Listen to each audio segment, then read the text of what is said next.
All right, we get it rolling on the Krueger Show. Hope everybody's having a great day. It is Tuesday, January the 30th. The 49ers are getting ready to go to Vegas for the Super Bowl, amazingly enough. And we're getting ready to do another edition of the Krueger Show on a Tuesday night. Vish Kumaran in the house. We're brought to you by Pig and a Pickle, the best barbecue in all of Northern California. Check them out in Emeryville and Corte Madera. Also brought to you by Marin Auto Glass, marinautoglass.com, 415-883-3030, and Underdog Fantasy. Put the link in the description, or the link is in the description. Click it, I should say, and use the promo code KRUEG, K-R-U-E-G, and they will match you up to your first $100. Vish, how are you, man? Haven't talked to you since the NFC title game. Whew, that one was... Oh my God! I felt like I lost a year or two on my life watching that thing. I almost got completely irate at a guy in the press box who just kept talking and talking and talking. And this guy was like in mid first quarter. He's like, "Well, I guess we're none of us are going to Vegas." And oh my God, dude, I was just getting so pissed. But I didn't do anything to him. I didn't hurt him. And I sat there and I watched. And then the Niners came back. And it was an ugly first half, and I didn't expect I was going to be that kind of a second half. But they came all the way back. Thank you to Dan Campbell for the assist, and Niners Chiefs in the bowl for the second time in the last 4 years. What did you think of the NFC Championship game?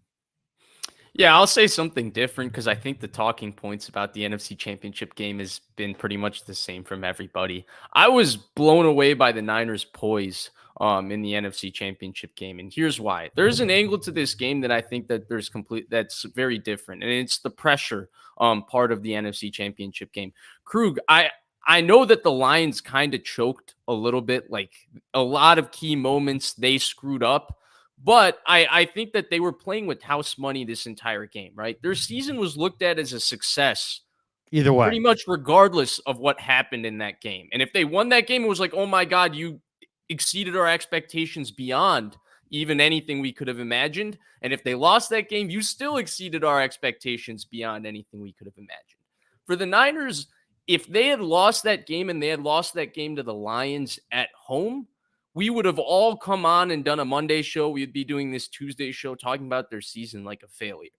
And then they were down 24-7 at halftime in home, and they had to look at themselves, facing basically people calling their season the difference between a success and a failure, despite the fact that they did all of these great things and made the NFC Championship game, and they ran down the Lions in half a quarter. One of the most impressive things, the way they handled themselves, the way they handled their poise. I thought that that's something a little bit different to start our show. What do you think? I totally agree with you. I kind of said it. I'm not sure if I said it to you guys, but I definitely said it going into the week that the Niners were only going to be happy with a win. The Lions were going to be happy with a win or a loss. I'd much rather have the edge of the devastation or elation. You know what I mean? Mm-hmm. I think there's something really powerful to that. But I also my other takeaway on it was the one that I had with you guys going into it and why I picked the Niners. I really believe that Detroit is like the 84 Bears. You know, they 1 year before 85. I think if Detroit has a good draft, and I love their GM and the job that they've done, if they have one more draft like that, add another player or two up front, another maybe corner, 2 or 3 players on the back end. Yeah, I mean, they're going to be a monster because Penei Sewell and Decker and Ragnow are the makings of a dominant O-line. Right. 2 great backs. Either. Yeah, 2 great backs. The Bears never should have let Montgomery get out, and then Gibbs is terrific. Laporta, Amon-Ra, those guys are absolutely top shelf. So I just think that Detroit's coming, man. Detroit is really coming. Green Bay is too, but, man, Detroit has got, I don't know. Some people say Green Bay's further along because they have Jordan Love and he's special and Goff is not as special. But I kind of look at Detroit further along because their core of guys who'd handle the ball outside of Goff are like the best. Like, I don't know that there's too many receivers or tight ends or running backs better than the guys that they got. Yeah, and Jamison Williams is starting to show glimpses of what we thought he could be before that draft. They have a lot of talent. I still think that they're missing a couple of things before they become the elite of the elite.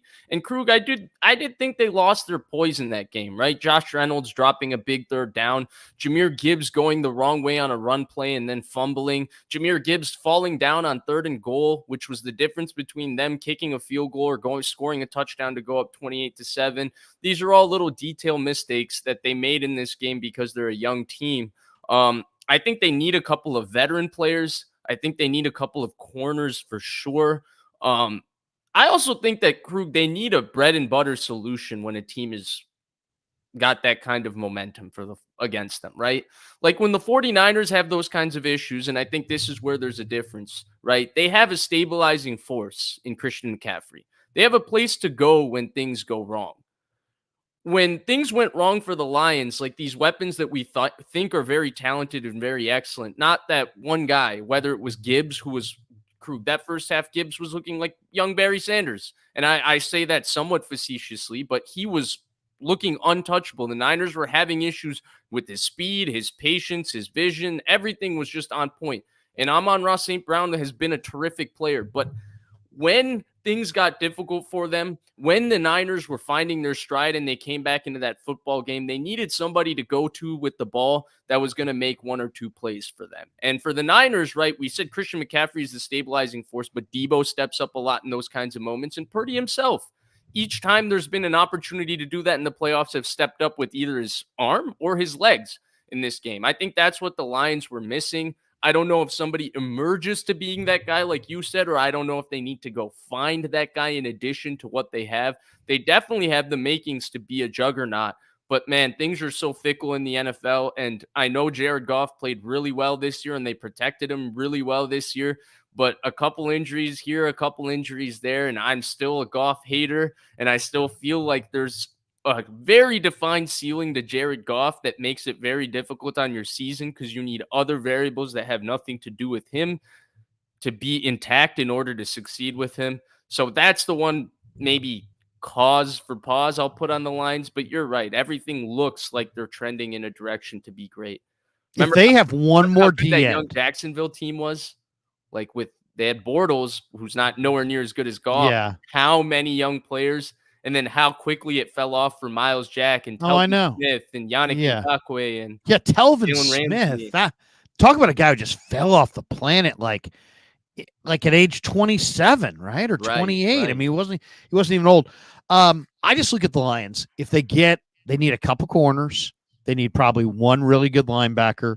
They could use one really dangerous guy opposite Aiden Hutchinson. Mm-hmm. And if they just get that, I like what they are offensively. I really like them. I thought Campbell, who's normally very kind of positive, I thought he was somewhat dour and kind of a downer in their post-game presser. Like, we may never get back here. Right. Like, what? I mean, how about that's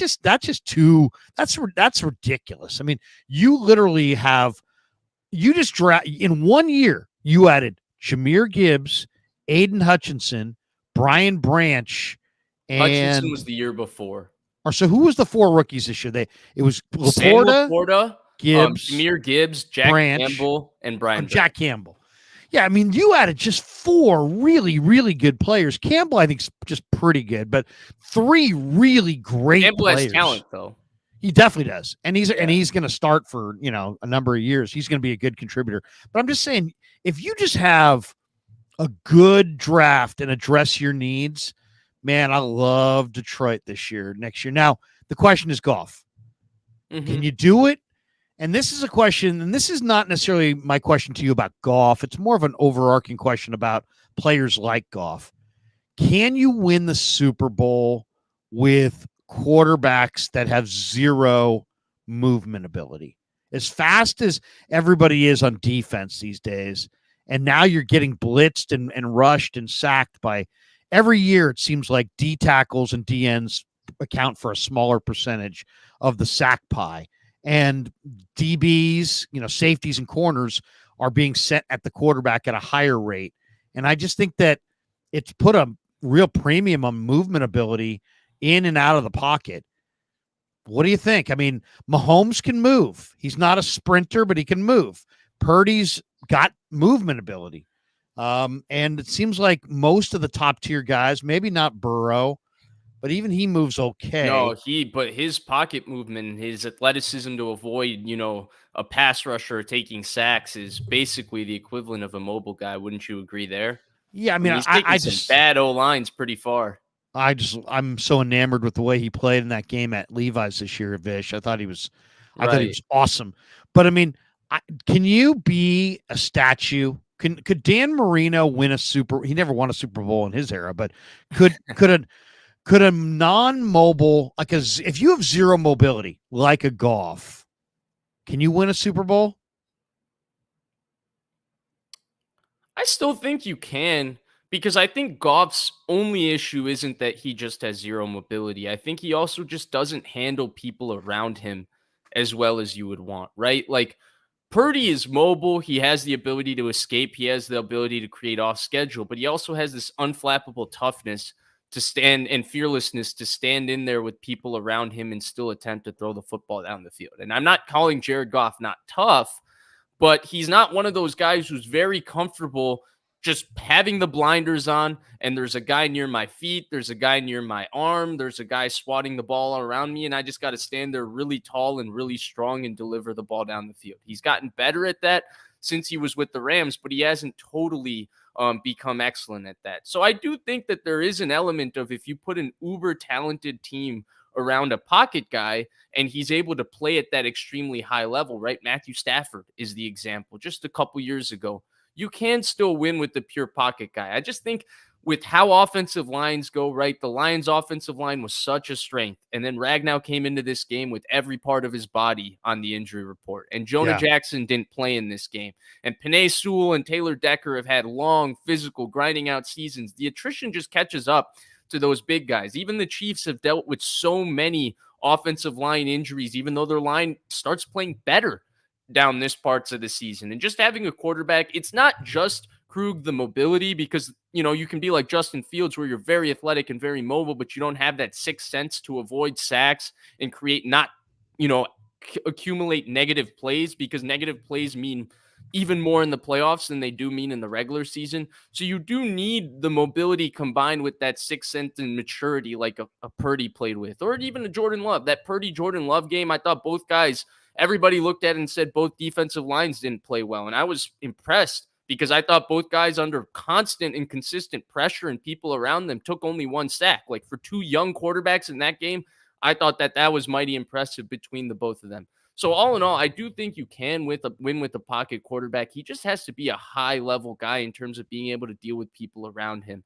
And Stafford was able to do that. It's just hard to beat Mahomes in this era. It's just hard when there's just that guy at the end, right? The Rams kind of lucked into the fact that Cincinnati knocked him out, because I don't think the Rams would have beaten that Chiefs team.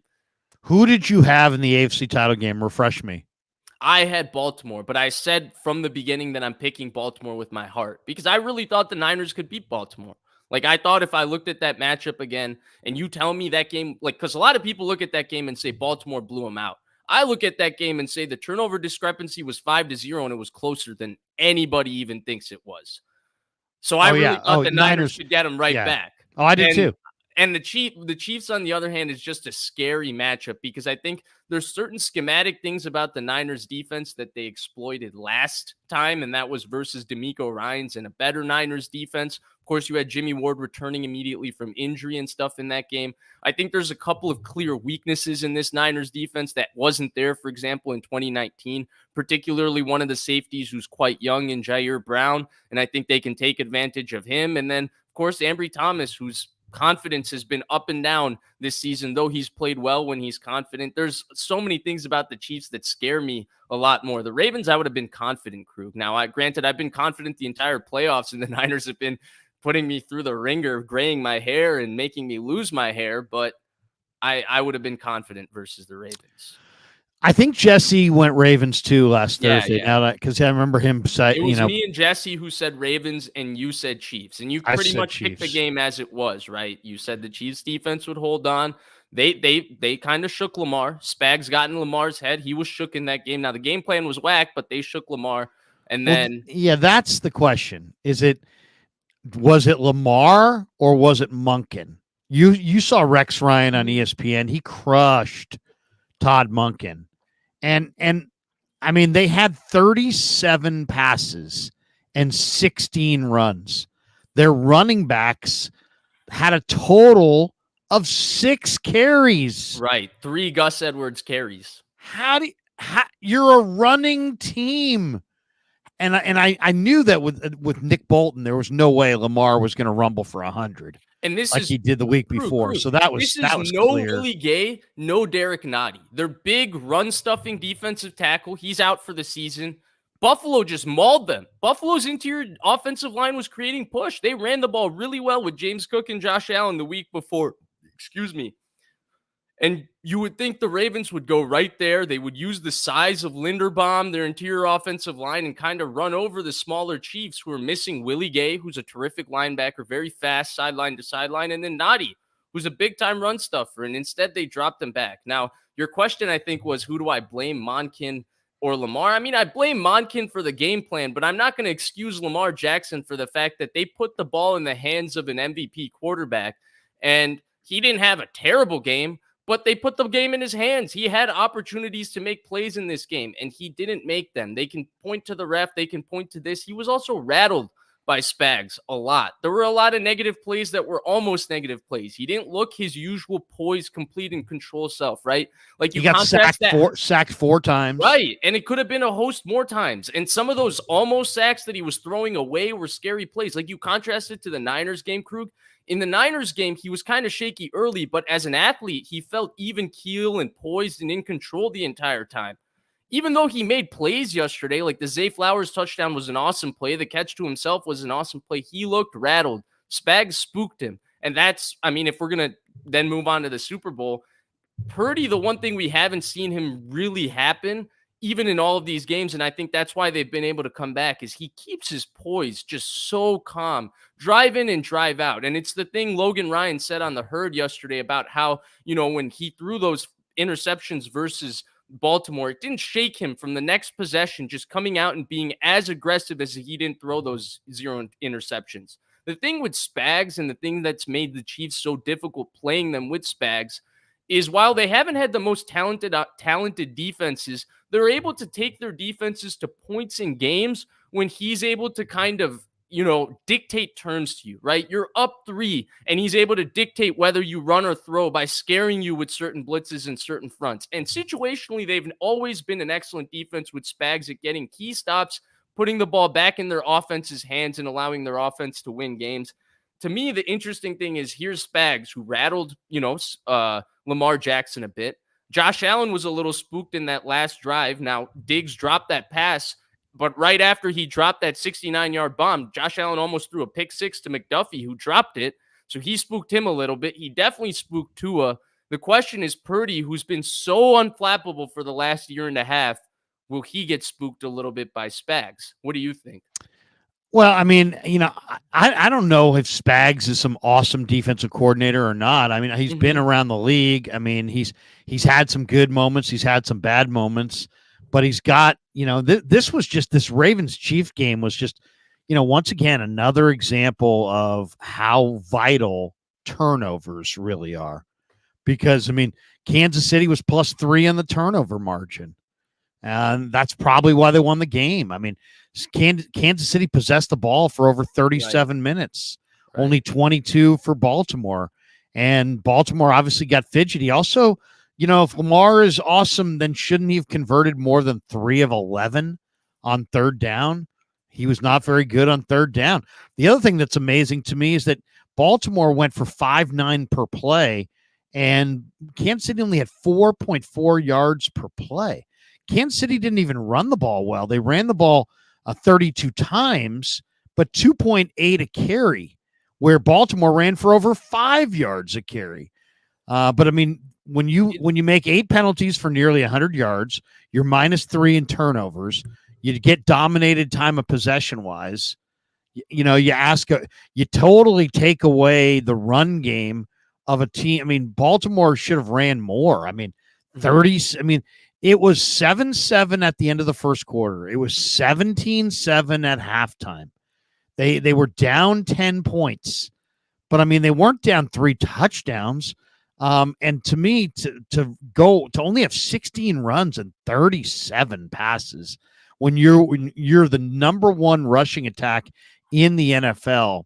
Mm-hmm. I mean, I thought my argument to you and Jesse of why I thought Baltimore would lose the game was didn't even work out. I said I thought L'Jarius Sneed would shut down Zay Flowers, and instead Flowers had 5 catches for 115, 100. He got into the end zone. He had a bad penalty, but just to me, it's turnovers, penalties. Chiefs played a cleaner game. Mahomes is incredibly resourceful. What's 30 of 39? I mean, that's a really high percentage. Right. And only 2 sacks. And, they didn't have Joe Thuney, who was the best player on their offensive line this year. Both Madubuike and Michael Pierce have played very well for Baltimore. I didn't feel like Madubuike or Michael Pierce really impacted Mahomes enough to change that football game, though their defense played very well in the second half. So like you said, a lot of things that we expected from that game didn't even happen. And even though Kansas City didn't run up the table on them, though I thought there was a point in the game when they went for it on a 4th down where I thought first one, Andy Reid could have challenged it because to me, Kelsey got that first down. But then 2 on 4th and 1, they probably should have kicked it with Butker, who's as good as anybody not named Justin Tucker. And taking a 17-7 lead, I think it would have been at that point, it would have felt like, it would have felt like the drain has broken for the Chiefs or for the Ravens at that point to be down 17-7 at home. I think they would have been shell-shocked with how easy the Chiefs were making it look. But it's just how smooth they are playing ahead, Krug. They felt in control that entire game. Even at 1 score, right? It never felt like Baltimore was just 1 score away. It felt like Kansas City was always ahead of the game. Mahomes was always in control. And it's interesting to me that they're so reliant on winning this gritty style of game right now, because I think that a lot of people look at them and say, oh, they're back. I don't think they're back, Krug. I think they're just playing the one style of football that their team is suited to win at. And they have a quarterback that's so special that they're able to execute playing that one style. And I think it's interesting for the 49ers. I think you're so right. I mean, I think you're so right. When they played the Niners last time 4 years ago, there was this vibe, Vish, of we don't know where the ball's going. Right. Now with Kansas City, you know exactly where the ball's going. They're going to hand it to Pacheco, and he only went for 280 carry in this game against Baltimore. They're going to throw it. One of the things I've noticed that they've done, let's say, in the last month is that they've just kind of acknowledged internally, we can't rely on MVS. We can't rely on Watson. No Tony. No Sky Moore. No Tony. Noah Gray. I mean, the only guys they even go to are Kelsey, Rashee Rice, and hand it to Pacheco. We pretty much know what they're going to do, and it's just more about can they execute to those guys. And and then they're situationally excellent, right? Like every key turning point moment in the game, they get ahead at those points. And doing that and both of those things gives them such an advantage. And it's such a difference, right? Because 4 years ago, coming into the game, they were the comeback kids, right? They went down 24-0 to Houston at home. By the second quarter, they had already come back in that game. It took one Mecole Hardman big return, but that was Tyreek Hill. That was Mahomes. That was Kelsey. They went down to Tennessee in the AFC Championship game. They came back on them, right? They went down to the Niners. They came back on them. This team, even though it has Mahomes, and you would think Mahomes, they're equipped to come back on anybody, it's not really like that. They want to play from ahead where they can control the game with their offense, run it through probably their best offensive player, not named Mahomes or Kelsey, which is Pacheco. They'll wear you down with him. They have an excellent interior offensive line. Trey Smith is a mauler. Creed Humphrey's a stud. Tooney was their best offensive lineman this year. Let's see if he plays. The other my buddy though filled in for him. My good buddy Nick Allegretti, who I've had on before. He's been in their system for years. He's a former wrestler from the University of Illinois. And he's just been a really solid backup for them, and they keep re-signing him. They plugged him in for Joe Thuney at left guard. And you're right, Vish, when they wanted to, they gave it to Pacheco going straight ahead through the A gaps, Creed and Allegretti, Creed and Trey Smith, combo blocking, and that's their bread and butter. Like if they get in the goal line, they just run up the A gaps. Yep, absolutely. And the other thing is they have bad tackles, Krug. They had an issue protecting Mahomes all year because Juwan Taylor and Donovan Smith both really struggled. So this is not a team equipped to come back, right? They want to get ahead of you. They want their defense to grind it out. They're the antithesis of every Andy Reid team we've ever seen before this. They're looking to run the ball. They're looking to stay balanced. They're looking for their quarterback to just put the cape on 3 or 4 times in a game and their defense to be excellent, and that's how they want to win. The team 4 years ago didn't care where the game went or where it got because they just needed one moment to get hot. And if they got hot, they could score 30 on anybody, anytime, anywhere, any quarter. And they kind of did that to win the Super Bowl. So it's a very different game because the 49ers are more comfortable winning a lot more different styles of football games in this particular matchup than they were in the 2019 matchup.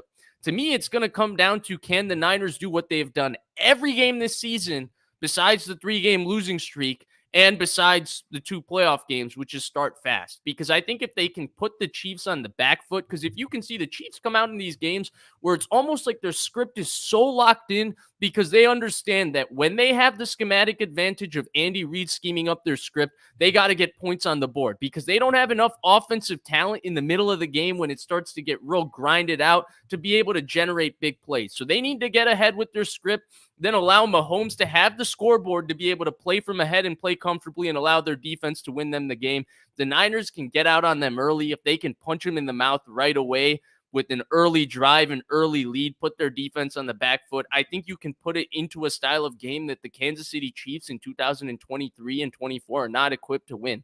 Like, I don't think their issues, Krug, with their weapons, all of that have gone away. I think they've just decided to play a style of football that's the only way they can win, and they're so talented, they're so well coached, and they have such a supremely good quarterback that they've been able to win that way. I think it's a great opportunity for the Niners if they're able to get on them early, because I totally agree. I'm so with you. I think you've handicapped this thing absolutely to perfection, and I'm not just saying that.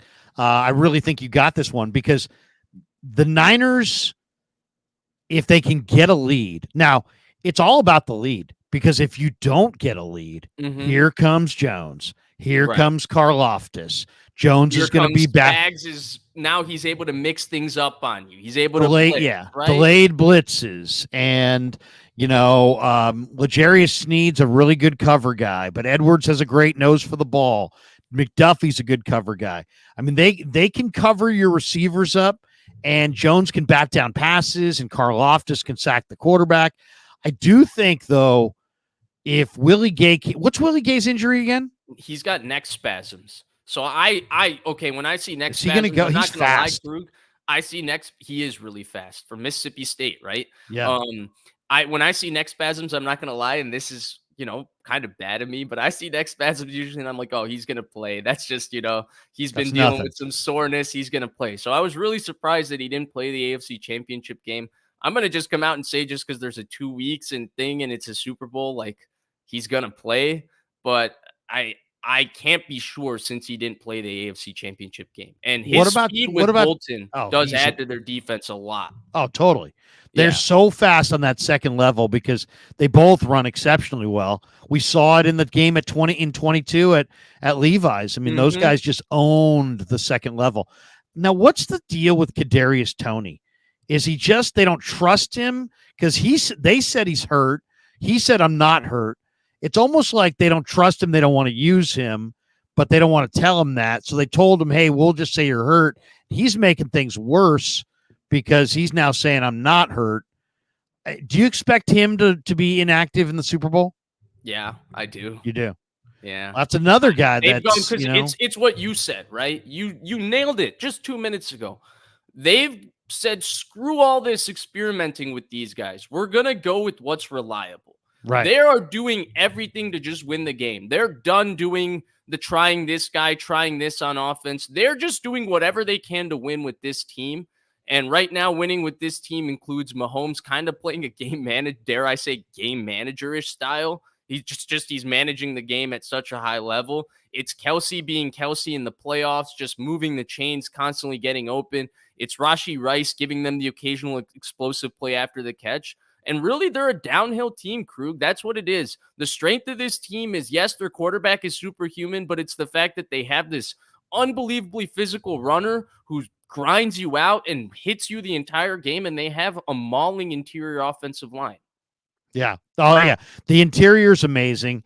And then I just look at them and say, if you can cover Kelsey in the red zone, you can beat Kansas City. Agreed. And Amenahue is a major loss because Amenahue was playing great. The Niners missed him so bad. Are you kidding? He had such a great year, and he had made a great play in this last game.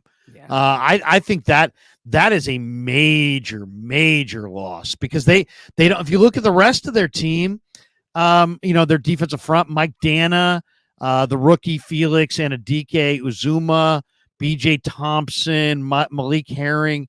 I mean, they were leaning on Amenahue to man a major role on their defensive outside, line. Yeah. And to not have him is I think a huge loss. All right, and Derek Nadi on the interior. Don't forget about him. They're a little smaller than they've been in years past on the interior. He's not even listed on here. He's on IR. He's on IR. He's done. So he's done. Yeah, he's done. Yeah.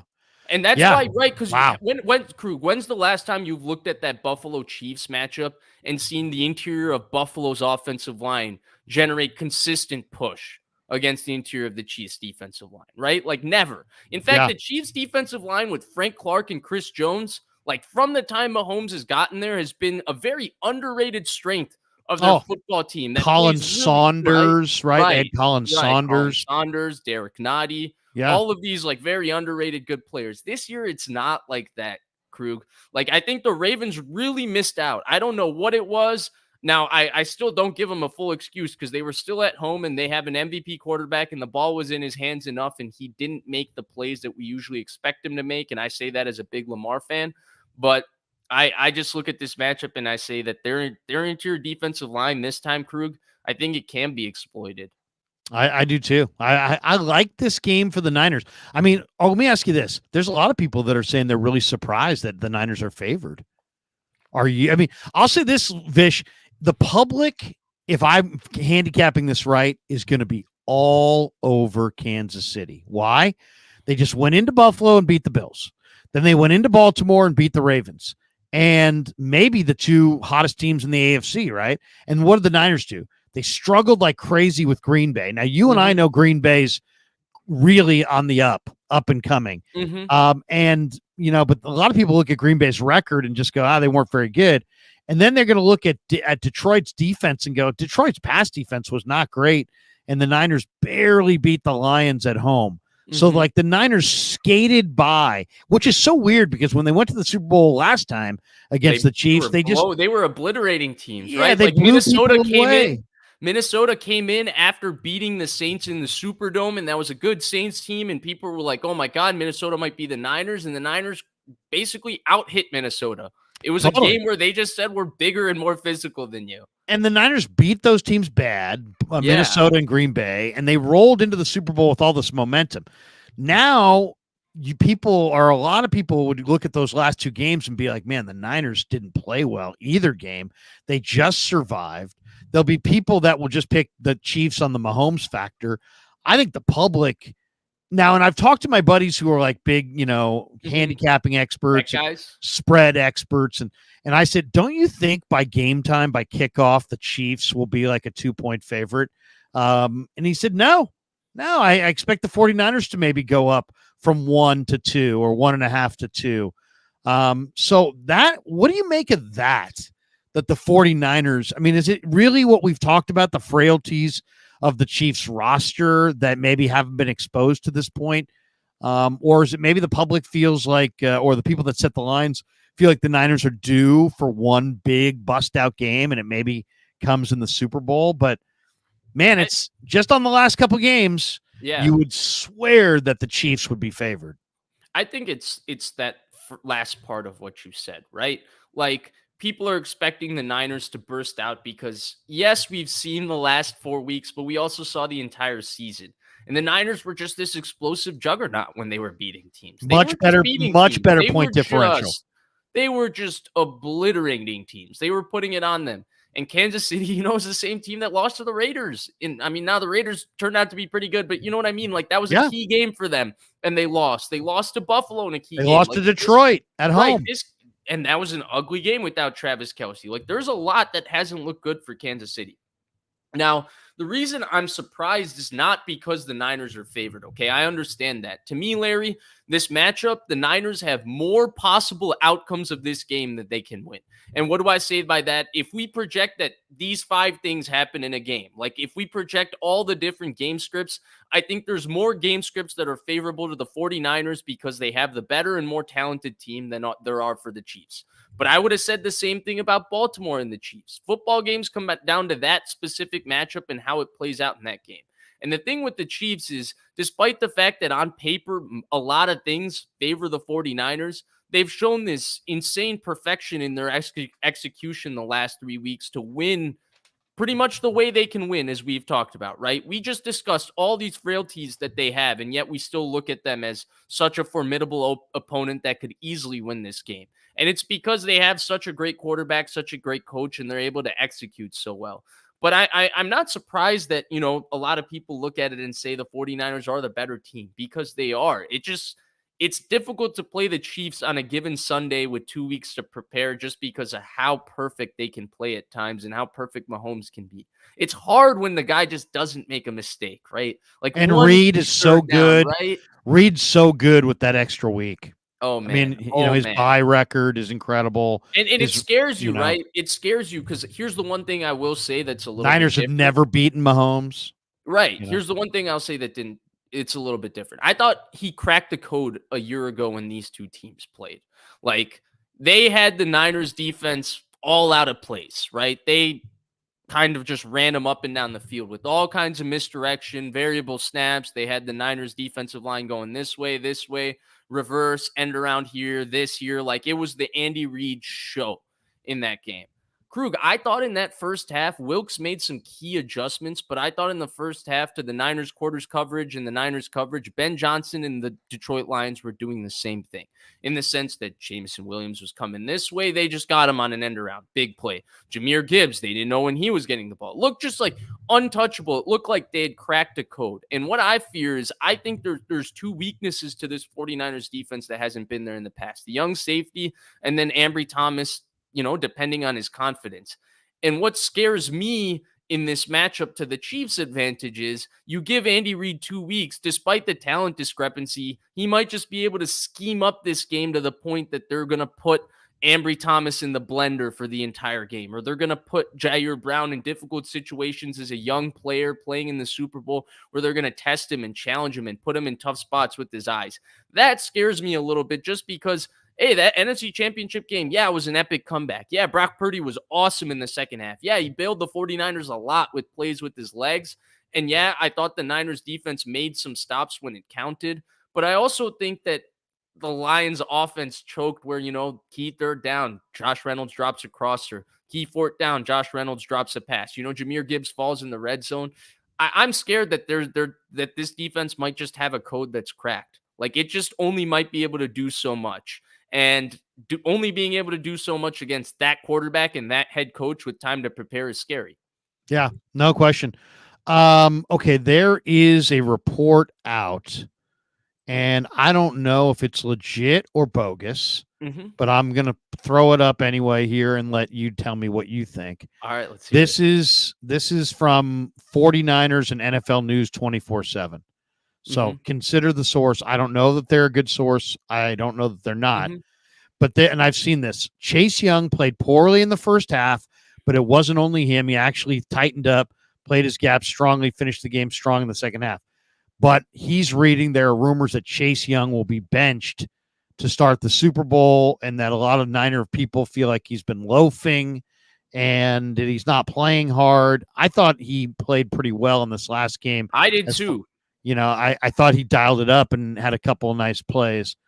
What's your vibe there? Do you think that report is bogus, or do you think it's legitimate that the Niners maybe are internally not happy with Chase, and they may. I mean, first of all, how do you bench a guy when you have to play a rotation anyway, and you're down? You only have so many guys. I mean, it's not like you can. It's not like they've got some arsenal of 19 different DNs they can go to. Right. So even if you didn't play him as much, he's still got to play. I mean, there's just no question he's got to play. It's not like an offensive lineman. What do you think? What do you make of that report that said that they're, at their wits' end with Chase and may bench him? Yeah, one, I'm surprised that there's been so much Chase Young backlash after this specific game. And I mentioned it yesterday when I was on with Rob, that I actually thought, he made a couple of plays in this game. There's been other games. That's the funny thing, Krug. There's been other games where I've had this reaction, like this viral reaction to Chase Young. I've had it about other games when nobody's really cared about how he's played. Like this one, I genuinely didn't think was as bad as it's made out to be. Like, I think he's played worse, but clearly there's this kind of reaction about him being benched. I think you nailed it. They're in a rotation. It's not like he's playing a crazy amount of snaps to begin with anyway. And it's not like they're getting that much out of Randy Gregory. The secret to all of this is or anybody else. The guy I was low on, Krug, the guy you and I were like, this guy never looked like the 4th overall pick. What does he really bring in all of that? But guess what Cleveland Ferrell brings? He brings toughness. He brings gap integrity. He brings strength in the run game. They actually miss him. And motor just churns. Right. His toughness, his motor, his competitiveness, they miss that. If you look at the backup interior guys, the Givens, the Kinlaw, it feels like they're playing well because it feels like they're playing so hard. And I can't question whether Chase Young is playing his hardest. I can't question whether Randy Gregory is playing his hardest because I don't know that. But I do think visually we're not getting the feeling from our TV screens that either of them are doing that. And that's what I think it's really missing. And I feel bad because I feel like then criticism really just goes to Nick Bosa. And I feel like Nick Bosa in these playoffs, Krug, has taken it up a notch. I think he's been truly excellent. It's just disappointing that the rest of the Niners D-line hasn't lived up, but I don't see the benching of Chase Young.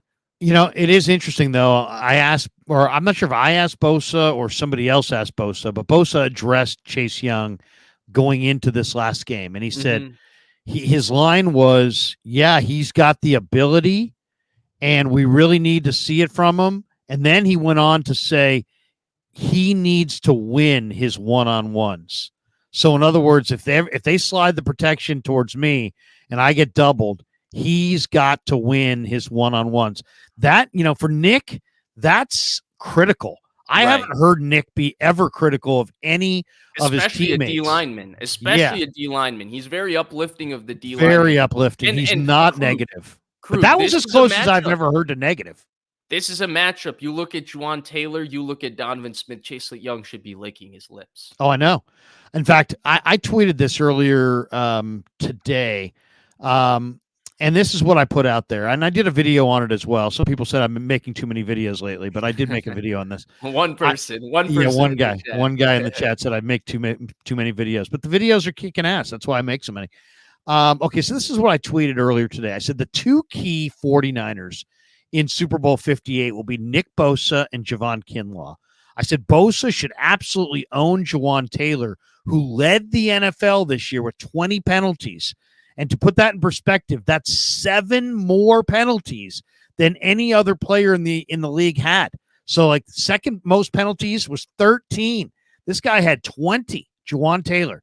So I think Bosa should dominate Juwan Taylor. I think whoever's at the other end spot's probably going to have a good job to dominate Donovan Smith.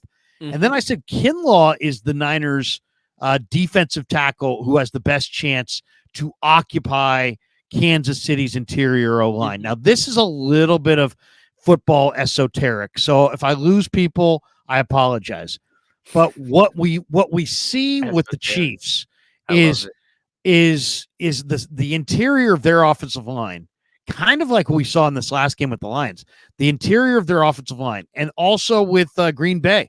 They climbed to that second level. They picked off Greenlaw and Warner, and what it turned out to be was Logan Ryan and Tayshaun Gibson trying to stop Aaron Jones, or the Niners secondary trying to stop David Montgomery. Montgomery went for almost 7 yards a carry. And I thought the biggest gift of the NFC title game was that they only ran Montgomery 15 times. He had 33 carries earlier this year. You're in Chicago. You've seen the Bears have many games where they ran him 25 times. So they only ran him 15 times. I thought that was a huge break. But the Niners in this matchup against Pacheco need to have their linebackers, the Greenlaws and the Warners have to be able to run free and hit. They're going to try to run Pacheco. We know they're going to run him inside from time to time because they got the great interior three.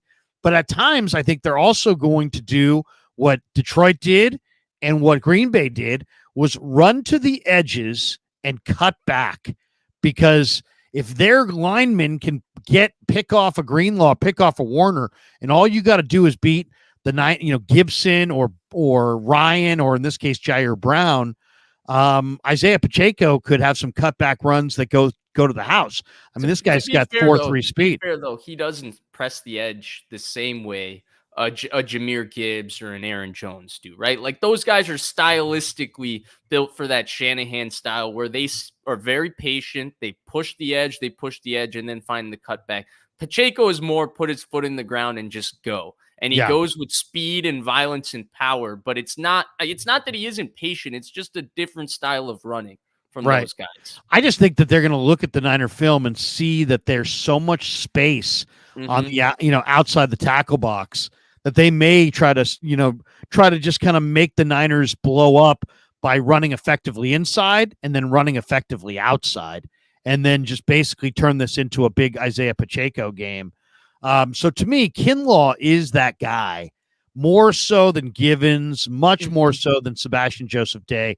He's the one D tackle they have. More than Armstead, even, you would say? Yeah, I mean, he's the guy. And by the way, when the game was over against Detroit, Armstead and Kinlaw had an extensive. I mean, I guys talk all the time in the locker room, but I mean, we didn't get into the locker room for a long time. These guys were still in uniform at Kinlaw's locker, having a long dialogue. That's awesome. I mean, seriously, I mean, they were talking for a half hour, just the two of them. Now, I know but to me, these guys mean a lot here, Vish, because if Kinlaw can absorb some linemen, keep them off Warner, keep them off Greenlaw's legs, I like Warner and Greenlaw with the addition of Gibson the addition of Jair Brown to Gibson. I think the Niners are going to be able to do a nice job against Pacheco, but they absolutely have to have Kinlaw keeping the offensive lineman off of Greenlaw and Warner. Yeah, I think it's a major key in this game. Yeah, and I do think Warner can play cleaner. I don't know. For me, this has been a little bit more of an up and down Fred Warner season. Personally, I know a lot of people have looked at it, first team All-Pro. All the accolades seem to meet up with he's been as excellent. But I think he, more than Greenlaw, has been a little bit more having issues in the run game. Like, I thought particularly their 3-game losing streak, Krug, in the middle of the season, like if we're talking about all the Niners stars who was really struggling, but nobody seemed to really talk about it, it would be him. So I am a little bit nervous for him, but I do agree with what you're talking about. I think that, here's a thought for you. Ambry Thomas has struggled, right? He struggled with his confidence. He struggled, right? He had basically a confidence-less game, losing those 2 pass interferences versus Green Bay. Logan Ryan has not looked so good at safety, but I thought Logan Ryan played very well in the 12 snaps he played nickel. Now, the one thing and you and I have talked about it from day one, the reason I said Diamador Lenore was always going to play nickel for this team is because of the run game responsibilities. The Niners put a lot on their nickel in run game responsibilities. And there's a really good example. I think there's a 2nd and goal play to Jahmyr Gibbs from last week. If people want to go find it, it's on my Twitter. Jordan Elliott posted and I retweeted it. Diamador Lenore on that play fills the B gap bubble, as they call it. He fills the B gap, which for a nickel, Krug, how many nickels fill the B gap on a run fit, right? Like, that's a player out of gap. Like, you think that's an advantage for the offense. A nickel's filling the B gap. But the bubble is when you fit the run with the light box, which means that both safeties are outside of the run fit. You're playing 2 high safeties. 7 men are part of the run fit. The bubble is the unaccounted for gap. In this particular case, Diamador Lenore is fitting the B gap bubble. Probably the hardest thing you can ask a nickel to do. And he triggers and fills and tackles Jahmyr Gibbs for 1 yard. It's an excellent play. The reason I bring it up is later in that game, the Lions probably made their most egregious clock management mistake, which was putting them to a forced opportunity to take the onside kick, right, Krug? They ran it on 3rd and goal. The Niners stopped them. They had to use one of their timeouts. Well, on that 3rd and goal play, the Niners have had issues with these receiver crack plays, right? Their corners have not necessarily been the best at crack replacing. When the receiver cracks down, they had issues with Green Bay, that crack toss play. Receiver cracks down on the end and they get around it, right? Too much room, not enough bodies. Exactly. Greg Olsen keeps calling them the pin pull plays Right. on Fox, right? They've had issues with that. Well, Logan Ryan he basically out leverages the receiver's crack and he beats the gap. Now, I think Fred Warner or somebody else, I think Fred Warner and Armstead might be the two guys that clean up that play for a 1-yard gain. But to me, that was a really impressive run game play from the nickel. And that was something we hadn't seen Oliver doing, which is why Lenore played. This was a long-winded thing, but I wanted to build up my point to ask you, is this a case where the Niners should go with Logan Ryan, have him play nickel? He's a veteran. He's played in the Super Bowl. He's won the Super Bowl. He's been there. He looks steadier at nickel, which was his more natural position at the beginning of his career than he has at safety. Play Maybe Lenore Ambry outside. Thomas's confidence isn't there. Keep Lenore and Ward on the outside. They're an amazing cornerback duo. Have Logan Ryan and his experience inside. The question is, can Logan Ryan run, right? Because Oliver couldn't run inside. And we didn't really get to see Logan Ryan open up. But do you think that there's any validity or credence to that idea? I do, just because I don't think Kansas City's got the kind of piece to burn him in that, but you're right. He doesn't run and cover the way he used to. He's more going to just kind of be in the right spot and spill things to other players in the run game. I do believe in Ambry.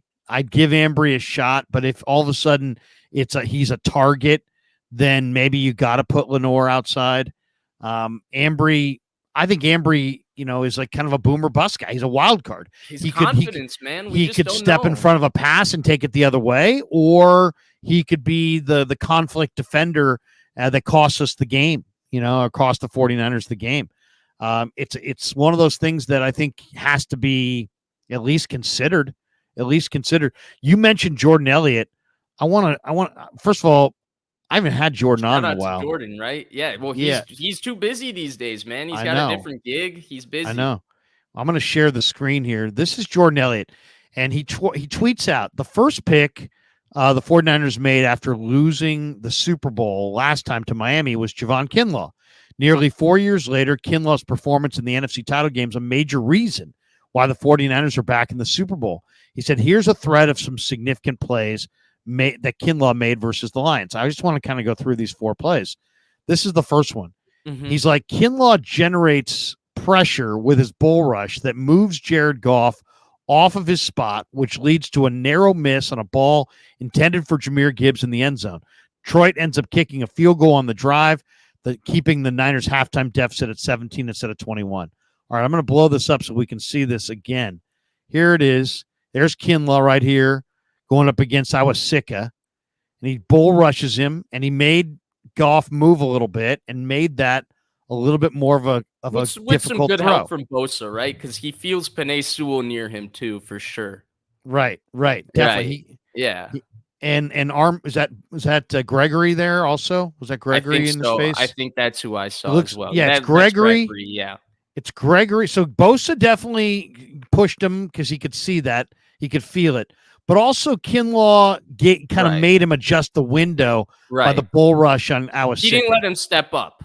I mean, he's coming there in the kind of the face. So it's not necessarily he didn't make the play.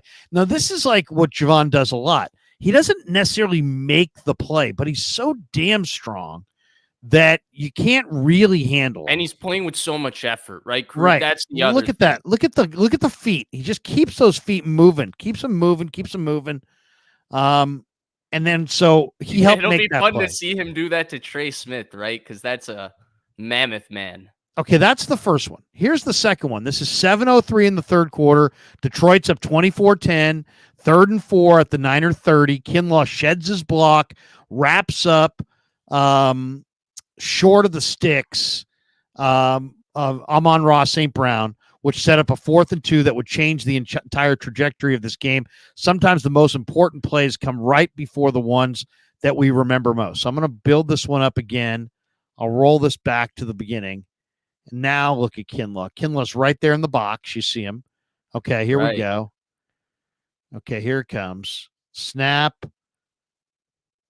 And he makes the tackle right there. He can't. Now, that's something that Kinlaw hasn't done tons of, right? He hasn't come off of blocks to make plays.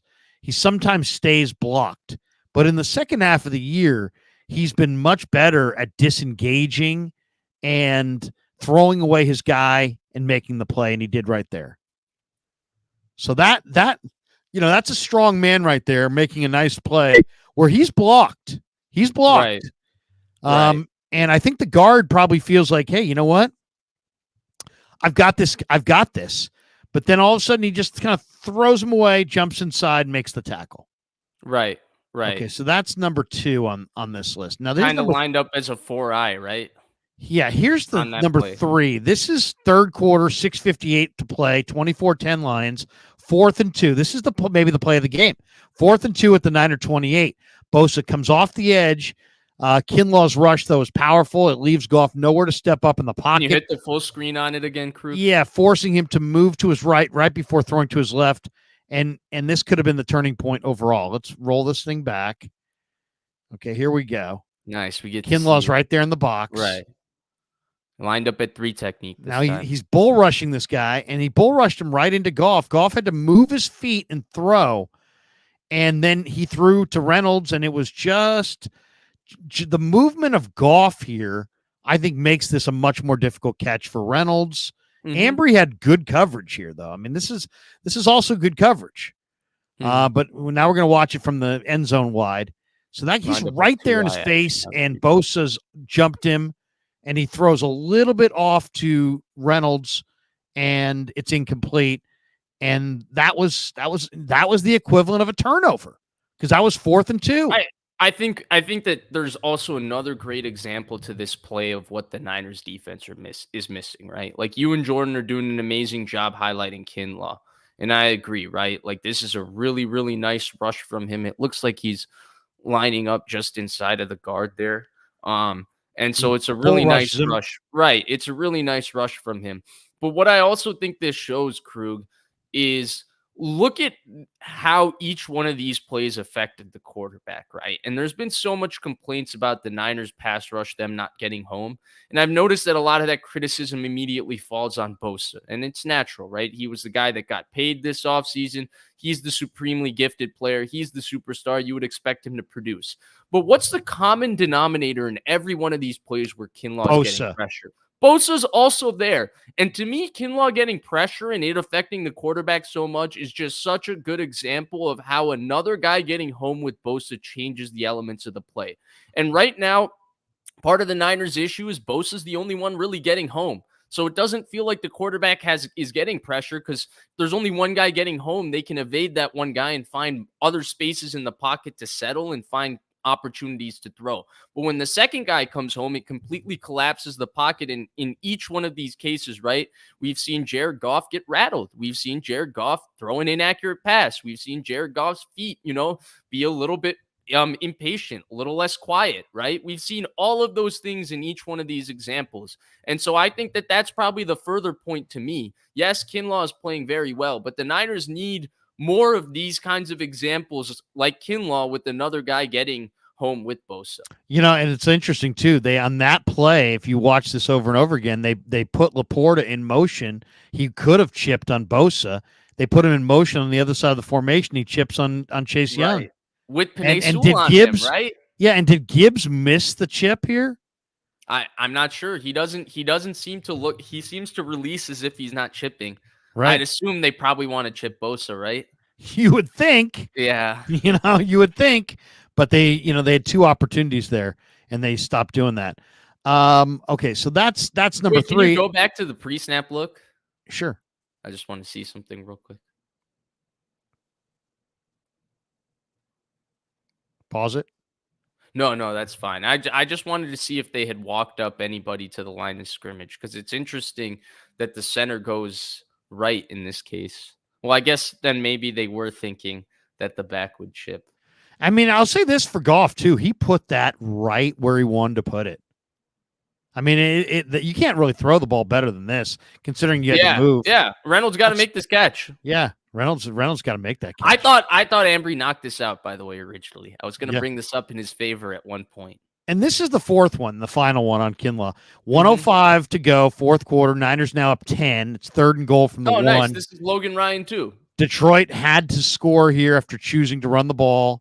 They get stopped short. It forces you to burn a timeout, leaving a successful onside kick as the only beacon of hope. Kinlaw comes from the backside and slams the door shut. So here it is. Watch Logan Ryan. Watch him shoot. Great strength there. Great strength in pursuit. Wait. Watch Logan Ryan, though. Top of the screen. Watch him beat the crack from Jameson Williams, and he makes the play. Yeah. Originally. He read it. He read that. Look at that. Right. And he came. It's a really good play by the nickel. That's Logan Ryan. So this would be the reason why, right? I feel like, okay, maybe they can give him a chance in the run game because this is a high-level play in the run game. This is a play Lenore would make. This is a play Oliver wouldn't. That's what Logan Ryan can do right there. He can be in the right place. As I said, you brought this up a couple minutes ago. I said, well, maybe he could spill something. Well, that's kind of what he's doing here. He's not really making the tackle. In fact, he kind of whiffed. But just reading it ahead of time, getting the penetration into the backfield, spilling it to the rest of the defense. He beats the block because they're looking. He beats the block. Down. He runs around the block. Yeah, it looked like he beat is that Jameson Williams? Yeah. Was trying to crack on him. Right. And Jameson Williams missed, and it made the running back move just a little bit, and then Warner's there, but Kinlaw look at the strength of Kinlaw, though. Right. I mean, he just pushes back. Who is that? I like Kinlaw, man. I think this is a very generous play to give him, though. That's Decker. Yeah. That he just shoves back. Decker. Yeah, this is a Logan Ryan play. But more than anything, it's just it shows the want to. Right. It just shows Kinlaw is competing, right? Yeah, the competition. Yep. That's it right there. Great stuff, by the way. I'm a big fan of Jordan Elliott. He's a great follow. You guys all should follow him. He works for NBC Sports Bay Area. Just there. Did I? Yeah, I know. Right. It's at @splash_cousin, and he does a great job. He really does. So back to our extravaganza here.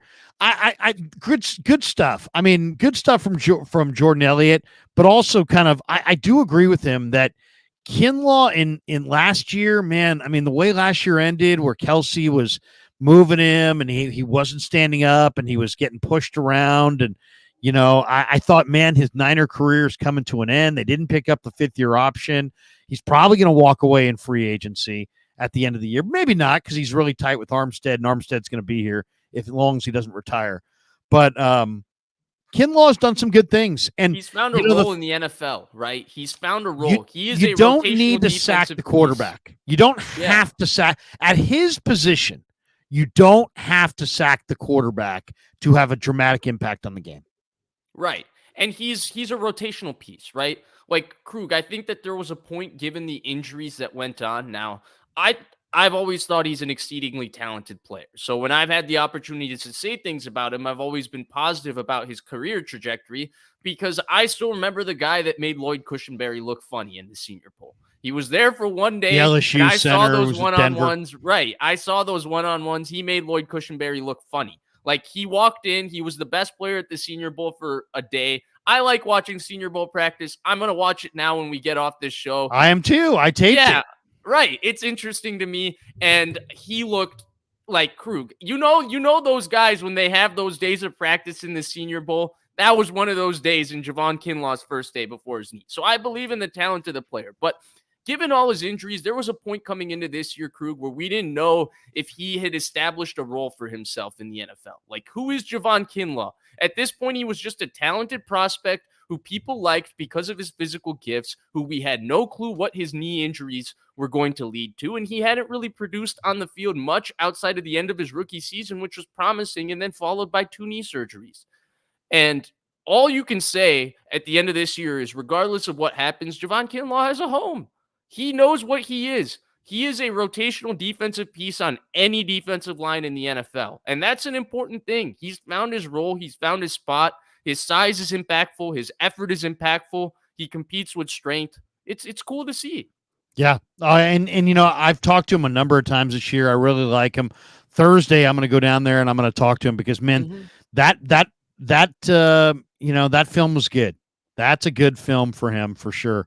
And he plays a position where he's probably going to get paid in the offseason and he may leave, but either way, he's starting to fulfill his potential for sure. And it was good to see. It was absolutely good to see.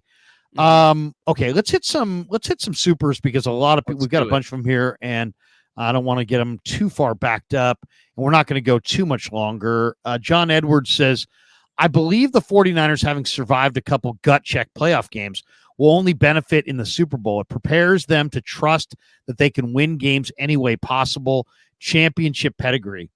Really more than anything, it's like, hey, the Niners kind of freely admitted in the middle of the year, man, we needed to win the grimy games. And then they entered the playoffs really having not done that. And now they've won back-to-back grimy type games. And in a lot of ways, I don't know. I mean, would you rather be where they're at this year going into the Super Bowl? Or would you rather be on the tail of two one-sided games like they were when they played the Chiefs last time in Miami? Okay, and so that's a great question.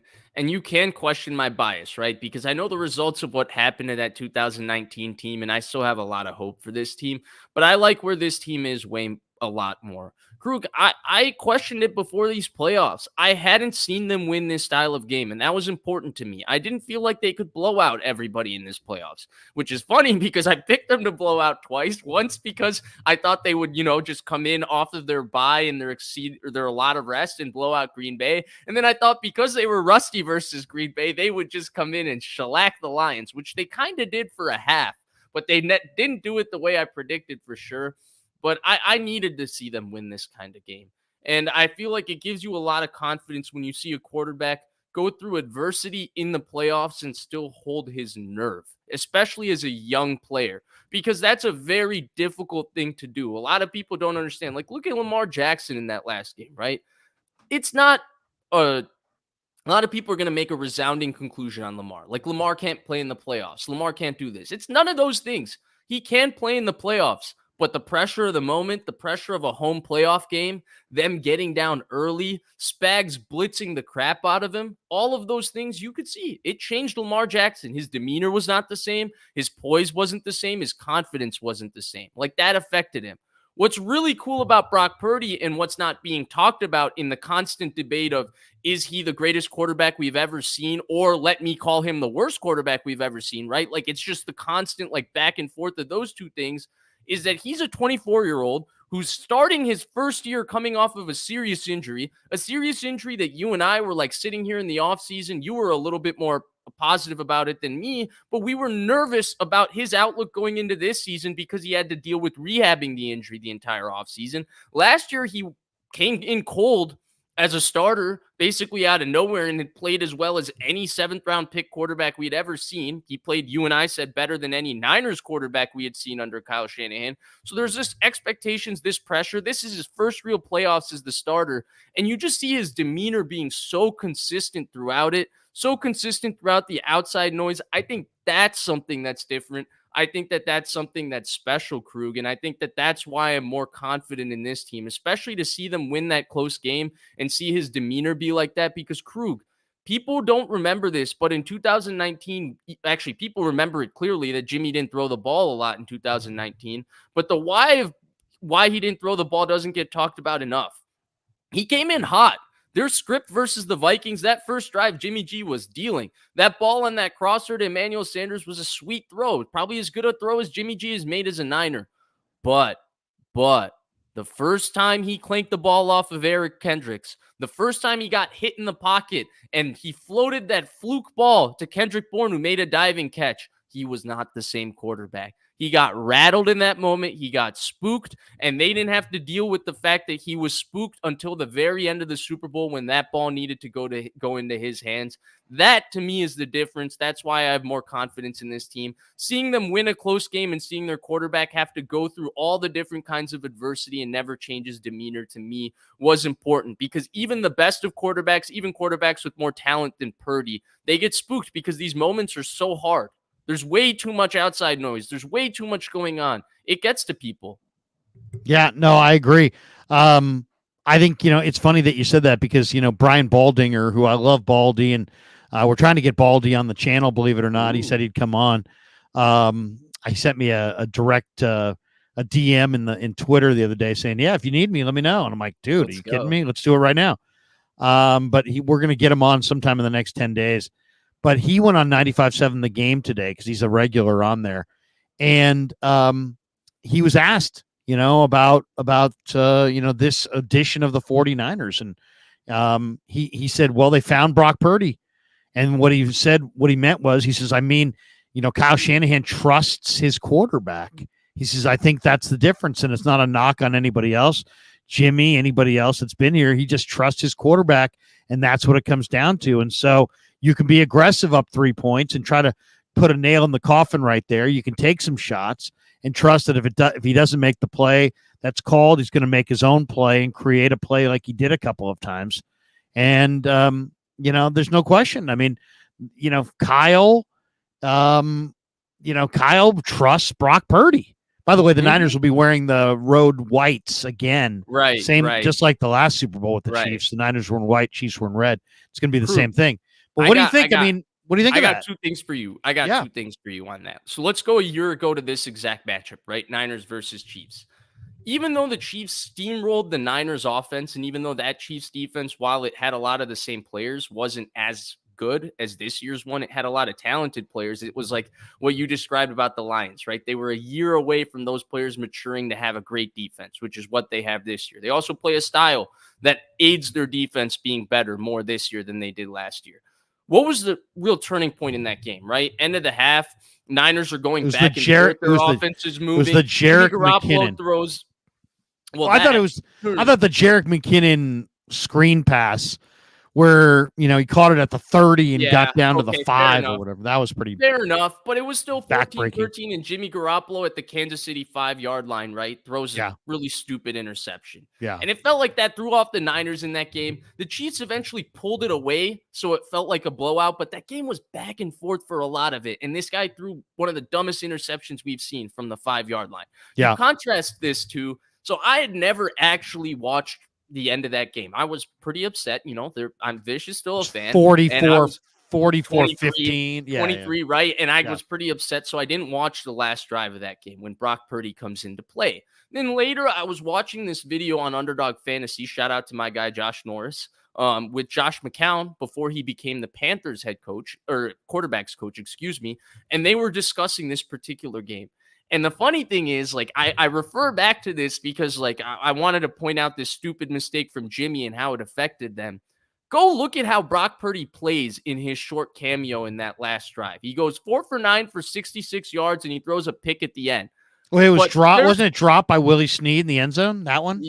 Yes. I think that was the one with the drop by Willie Snead. He makes one absolutely just ridiculous throw over the middle of the field. I think I think he makes one pretty ridiculous throw to Ray McLeod on that drive. But he's wheeling and dealing. He comes in there fearless, and he makes a couple of throws that if you go watch that full game, even though we know what Brock Purdy has turned out to be and we knew what Jimmy Garoppolo was, you'll still feel it like, wow, this guy's got something to him. Now, at the time, nobody really knew anything. You were really high on him, but the rest of us, we didn't really know anything. But I just thought that was an interesting tidbit if you're contrasting the two players and seeing Shanahan's confidence. In the same game, in the same moment, the 7th-round rookie off the bench seemed to have a little bit something more to him, a little more aggression versus, the veteran who threw the really stupid pick in that game that kind of turned the game off for them. Yeah, and Kansas City made big plays in that game. They had 2 picks. They had 5 sacks. They hit the quarterback 8 times. Where's Thornhill, by the way? He's in Cleveland. Yeah, so Thornhill was on this. Thornhill led them that day with 11 tackles.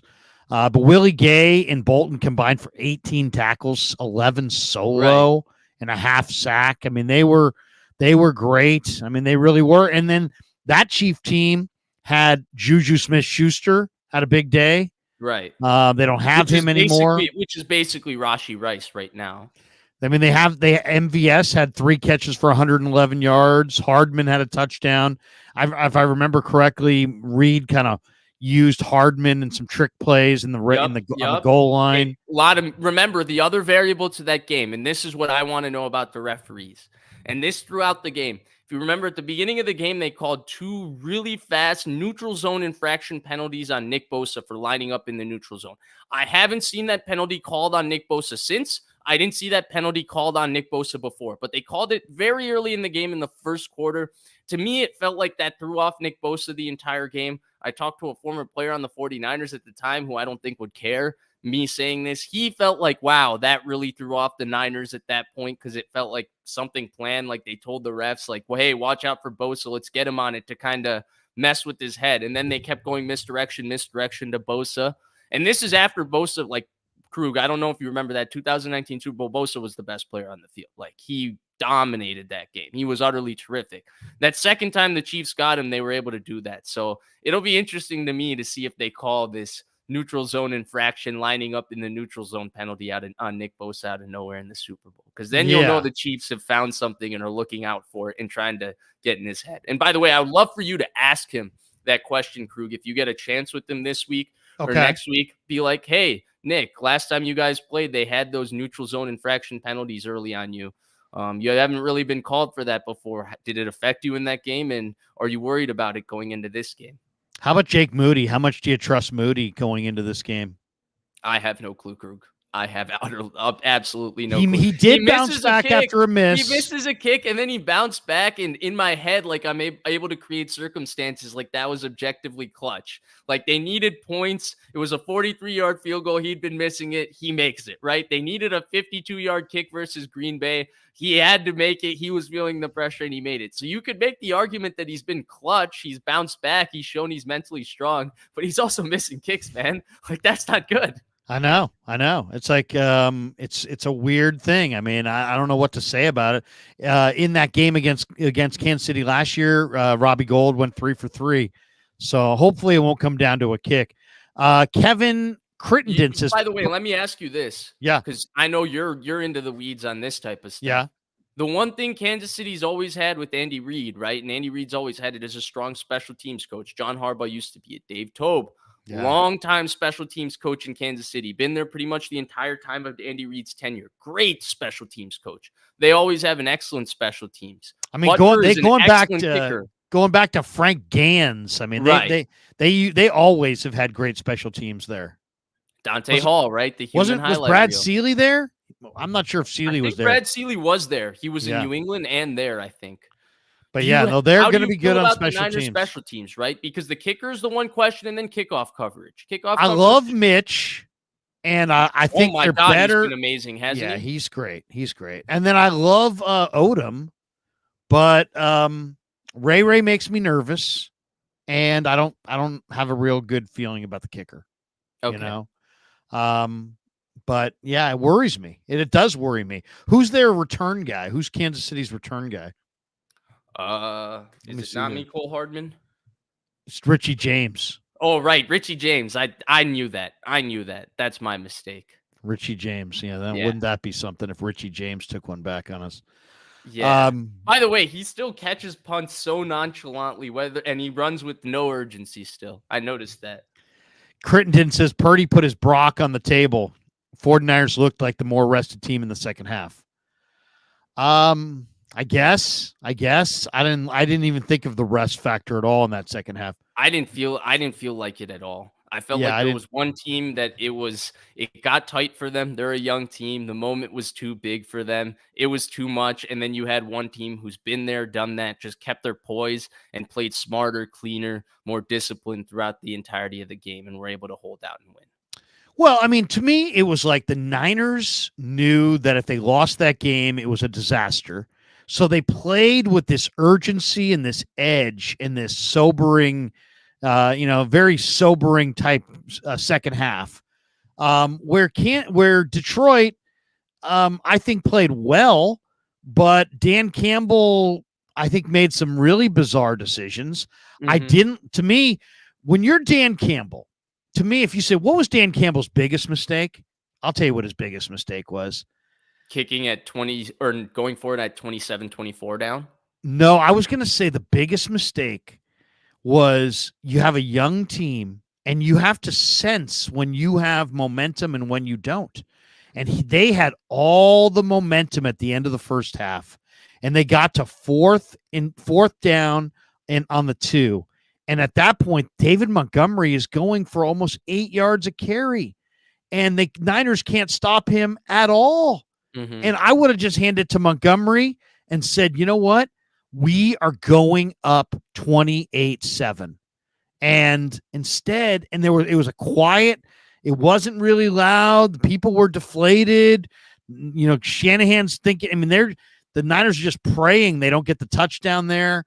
I would have gone for the touchdown there to go up 28-7. If you remember, this was the AFC Championship game scenario a couple years ago between the Bengals versus the Chiefs. But you're Dan Campbell. You've gone for it on fourth down all the time. The Chiefs had the ball at I think the 2-yard line, and I think Tyreek Hill got tackled on a bubble screen for a 1-yard loss. And the Chiefs went into half. I think it might have been 21-3 Krug that they were up, or 21-7, but they were up by a considerable amount.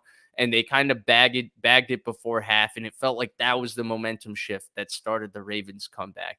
So I think in that moment, he did fear it. But you're right. It's like, if we're going to say, Dan Campbell, this is your identity, go for it, go for it, go for it. Why was that the one time that you puckered up to be a little more sensible about going for it? How do you get to the end of the game with David Montgomery, who's 5'10", 225, and the Niners didn't stop him, and you only gave him 15 carries? He had 33 earlier this year in a game. They weren't stopping him. Not only was that a mistake, not handing it to Montgomery, it was a mistake having Goff throw to Reynolds on 4th and 2 when they went for it. Once they went for it, run Montgomery.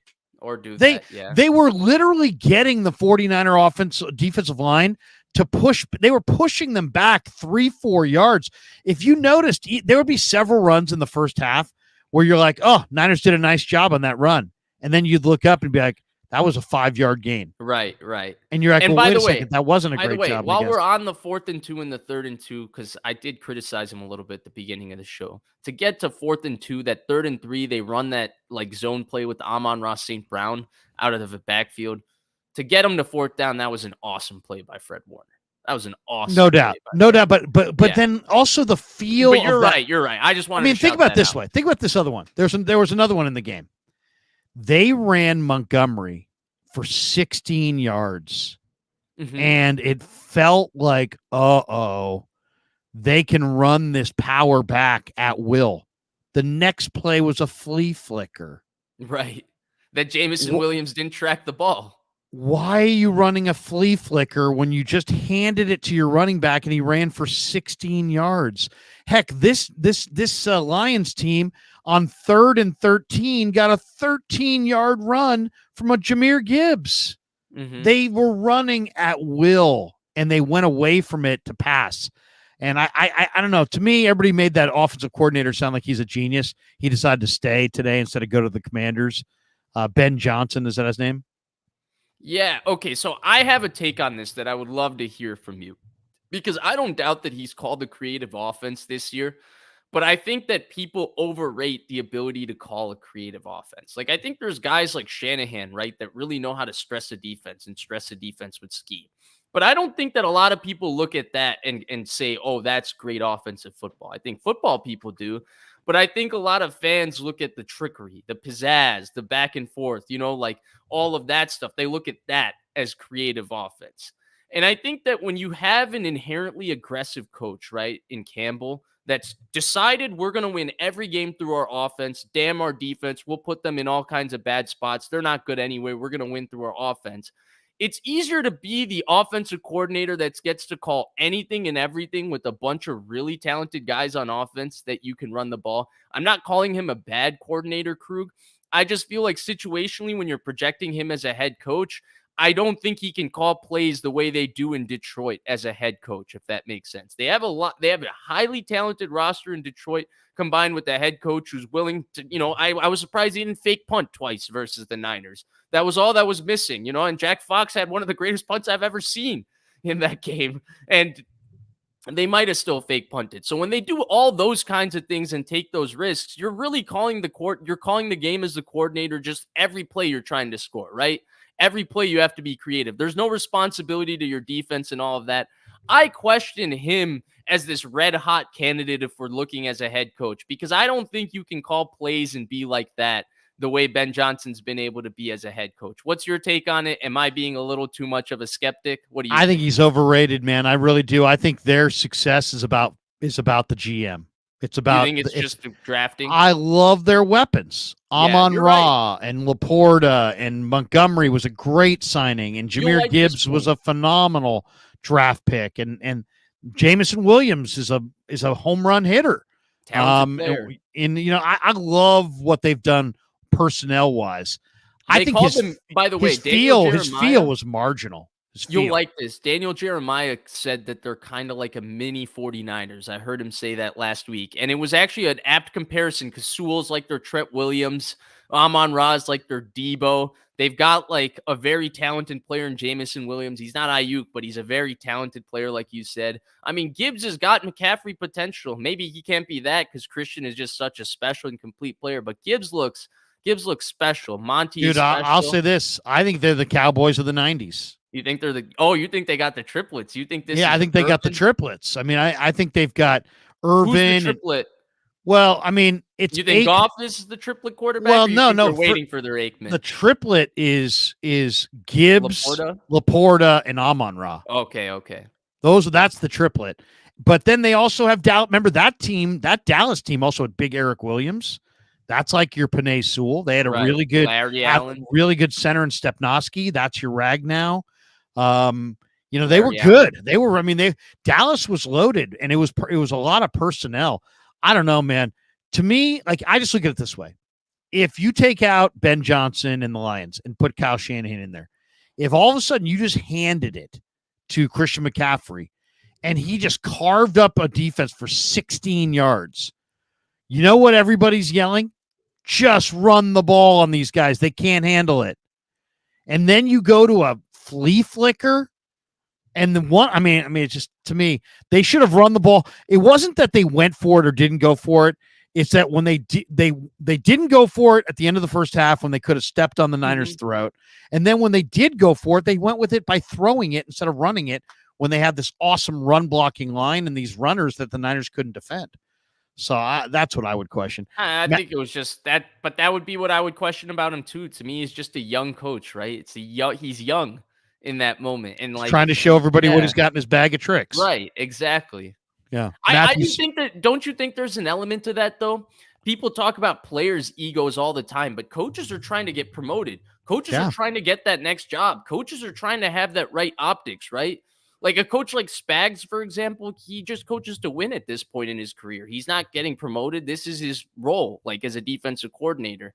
Some of these younger coaches, like, do you remember when John D. Filippo was the guy? Like, he was the quarterback coach. He was the next Andy Reid guy. And he gets the Minnesota offensive coordinator job in 2018. And it's a total flop with Diggs, Thielen, and Cousins. Well, that was a guy who was just coaching with his ego. He was trying to coach to get the right PR and get the next job and all of that. So I do think there's examples of that. That was the one thing I loved about Harbaugh is that when he would run the ball, if he had success, here it came again. They just ran and ran and ran some more. Matthew Sanders says remove KC's magic in this matchup is preferable to Baltimore. I kind of agree, though. I feel like the Niners could have beaten Baltimore as well. I think Baltimore, that was a lot about turnovers, but I think that McDonald defensive coordinator does a great job. And let's be honest, the Niners love to control the middle of the field, and the Ravens' middle of the field personnel is outstanding. So it's hard to control the middle of the field when Geno Stone, Hamilton, Roquan, Queen. They got their big plays on him though, Krug. They were No, I hitting know. him. No, I know. Hamilton to me is a truly great player. I think he's a Canton type Yeah. player. Oh, okay. He's so Okay, special. here's one, Krug. Everybody and their grandmother in that draft thought Kyle Hamilton was a great player, right? Like I remember everybody, like I Blue thought, chipper. pretty much thought he was a clean prospect, right? And then we're coming here, and because other teams had to take other positional needs, and he falls to 14, Eric DaCosta gets a crown for taking a guy that feels obvious. Linderbaum was the same thing to me. Like the Ravens have made a lot of terrific picks in my lifetime, especially with Ozzie Newsome. But sometimes I feel like we have to compliment this organization because they always tend to do a good job. Like of all their impressive picks, maybe I'm a hater. Please call me out if I'm just being a hater.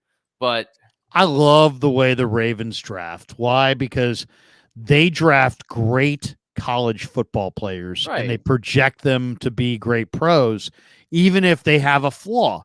So give you an example, Linderbaum. Linderbaum's got short arms. But so what? This guy was the best college center that had come down the pike in like a decade. Sure enough, they drafted him in the first round.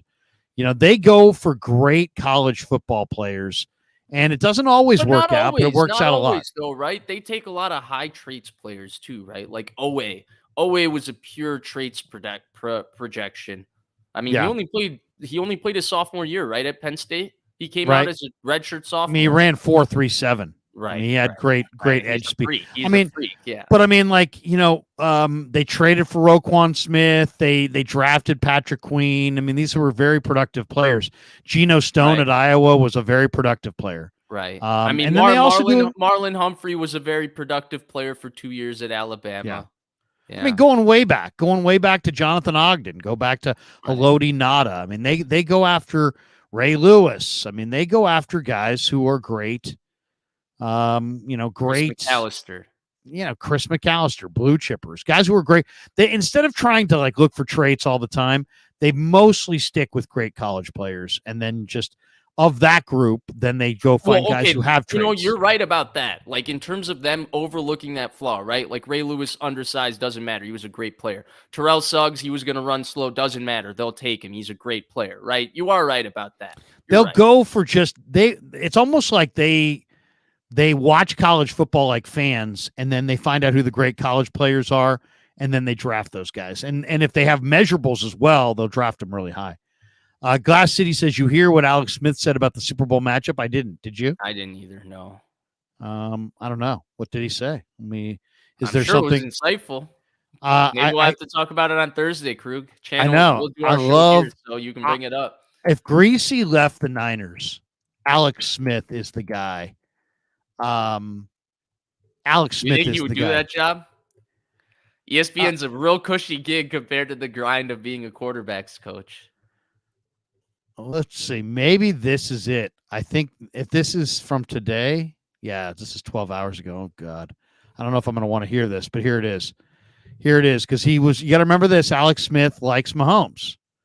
So former Chiefs quarterback. He's like Montana. He's got he's a big Mahomes guy. Here's what he said about this. They're going to be in for it. The only chance I think the Niners have to win. Here we go. Wait 1 second. He loves Mahomes. Remember, he loves Mahomes, and he played for Kansas City. Like this 49er defense doesn't do a lot. They don't present a lot of volume. I think they're going to be in for it. The only chance I think the Niners have to win is a little bit of a shootout. And again, this Chiefs defense just continues to elevate their game. So there you go. He's a big fan of Mahomes. Oh, wait, Vinovich is the referee? Yeah, Bill Vinovich is the ref. Again? Yep. Oh, man. So, by the way, do you know he reffed that 2019 Super Bowl, Larry, a year after he blew the biggest call in NFL history? He was the ref who blew Rams Saints. The Rams Saints offensive pass or the pass interference non-call on Nicole Roby-Coleman. And the very next year, the NFL sweeps it on the rug, sticks him in the Super Bowl. Oh my God, that's devastating news, Larry. Why did you have? Oh my God. I know. Well, and I'll say this on the Alex Smith. Call anything. Get grabby. He doesn't. I know. I mean, in a way, I mean, does that mean they're going to let them hold Bosa again? I mean, if Juwan But Taylor Krug, can hold Bosa all it day, wasn't just the holding of Bosa, right? There was an obvious pass interference to Emmanuel Sanders where he gets tackled over the middle of the field. It doesn't get called. Like there were a Niners have lot of gotten some bad luck. I mean, look at the Ravens Super Bowl on the Bruce Miller hold on the Jacoby Jones 100-yard return. Right. That was brutal. That was a brutal Right, call. of course, we never remember the calls that, were for the favor of the Niners, to be fair. Like, that is a fair point in all of this. But, there's just some bad juju with Bill Vinovich, man. There's No some doubt. bad juju. There's bad Not as- juju with him. There's bad juju with the stinking guy who made the Ahmad Brooks call in 2014 versus the Oh, Saints. my God. Like, and that looked bad because he was running. Breeze was running into I'm it. still mad about that call. Brooks is still mad about that call. Story 4x4ing or Stovey 4x4ing says we should draft Luke McCaffrey or Brendan Rice at wide receiver. I don't know that McCaffrey's going to get drafted. I did ask Christian about him, and he loves him and really badly wants. He badly wants the Niners to get him. I think you could get Luke McCaffrey in the 7th round, and I would probably take him in the 7th round. We'll see what he runs at the Indy. Niners had Max McCaffrey around for a little bit. They did have Max McCaffrey from Duke. This kid played at Rice, and I watched his film for like 20 minutes one day. He's not super explosive, so I'm got to see what he runs 40 time wise. But I would say I would definitely take a flyer on him in the 7th round. But I think he's a 7th round guy. Now, Brendan Rice, on the other hand, is one of my favorite wide receivers in this draft. And I think Brendan Rice, Vish, is great. Now, I don't think he's Jerry. Okay, let's not get that wrong. And a lot of people say, oh, they shouldn't draft him because, he'll be compared to Jerry. Screw that. Who cares? I love him, though. He's got great hands. He's 6'4". He's a solid 200 pounds, 210.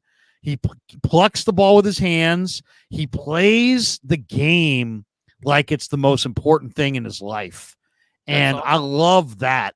He's very, very serious, very, very dedicated football player. He's got the Rice maniacal kind of like, I want to be good. And just think about that. That alone makes him good. Right. And then he runs decent. I'll be interested to see what he runs. I don't think he's going to run big.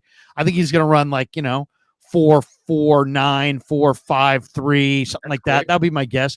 Right about what his dad ran, 4.55 or whatever. But I love him. I would take him in anywhere from the late 3rd to the top of the 5th.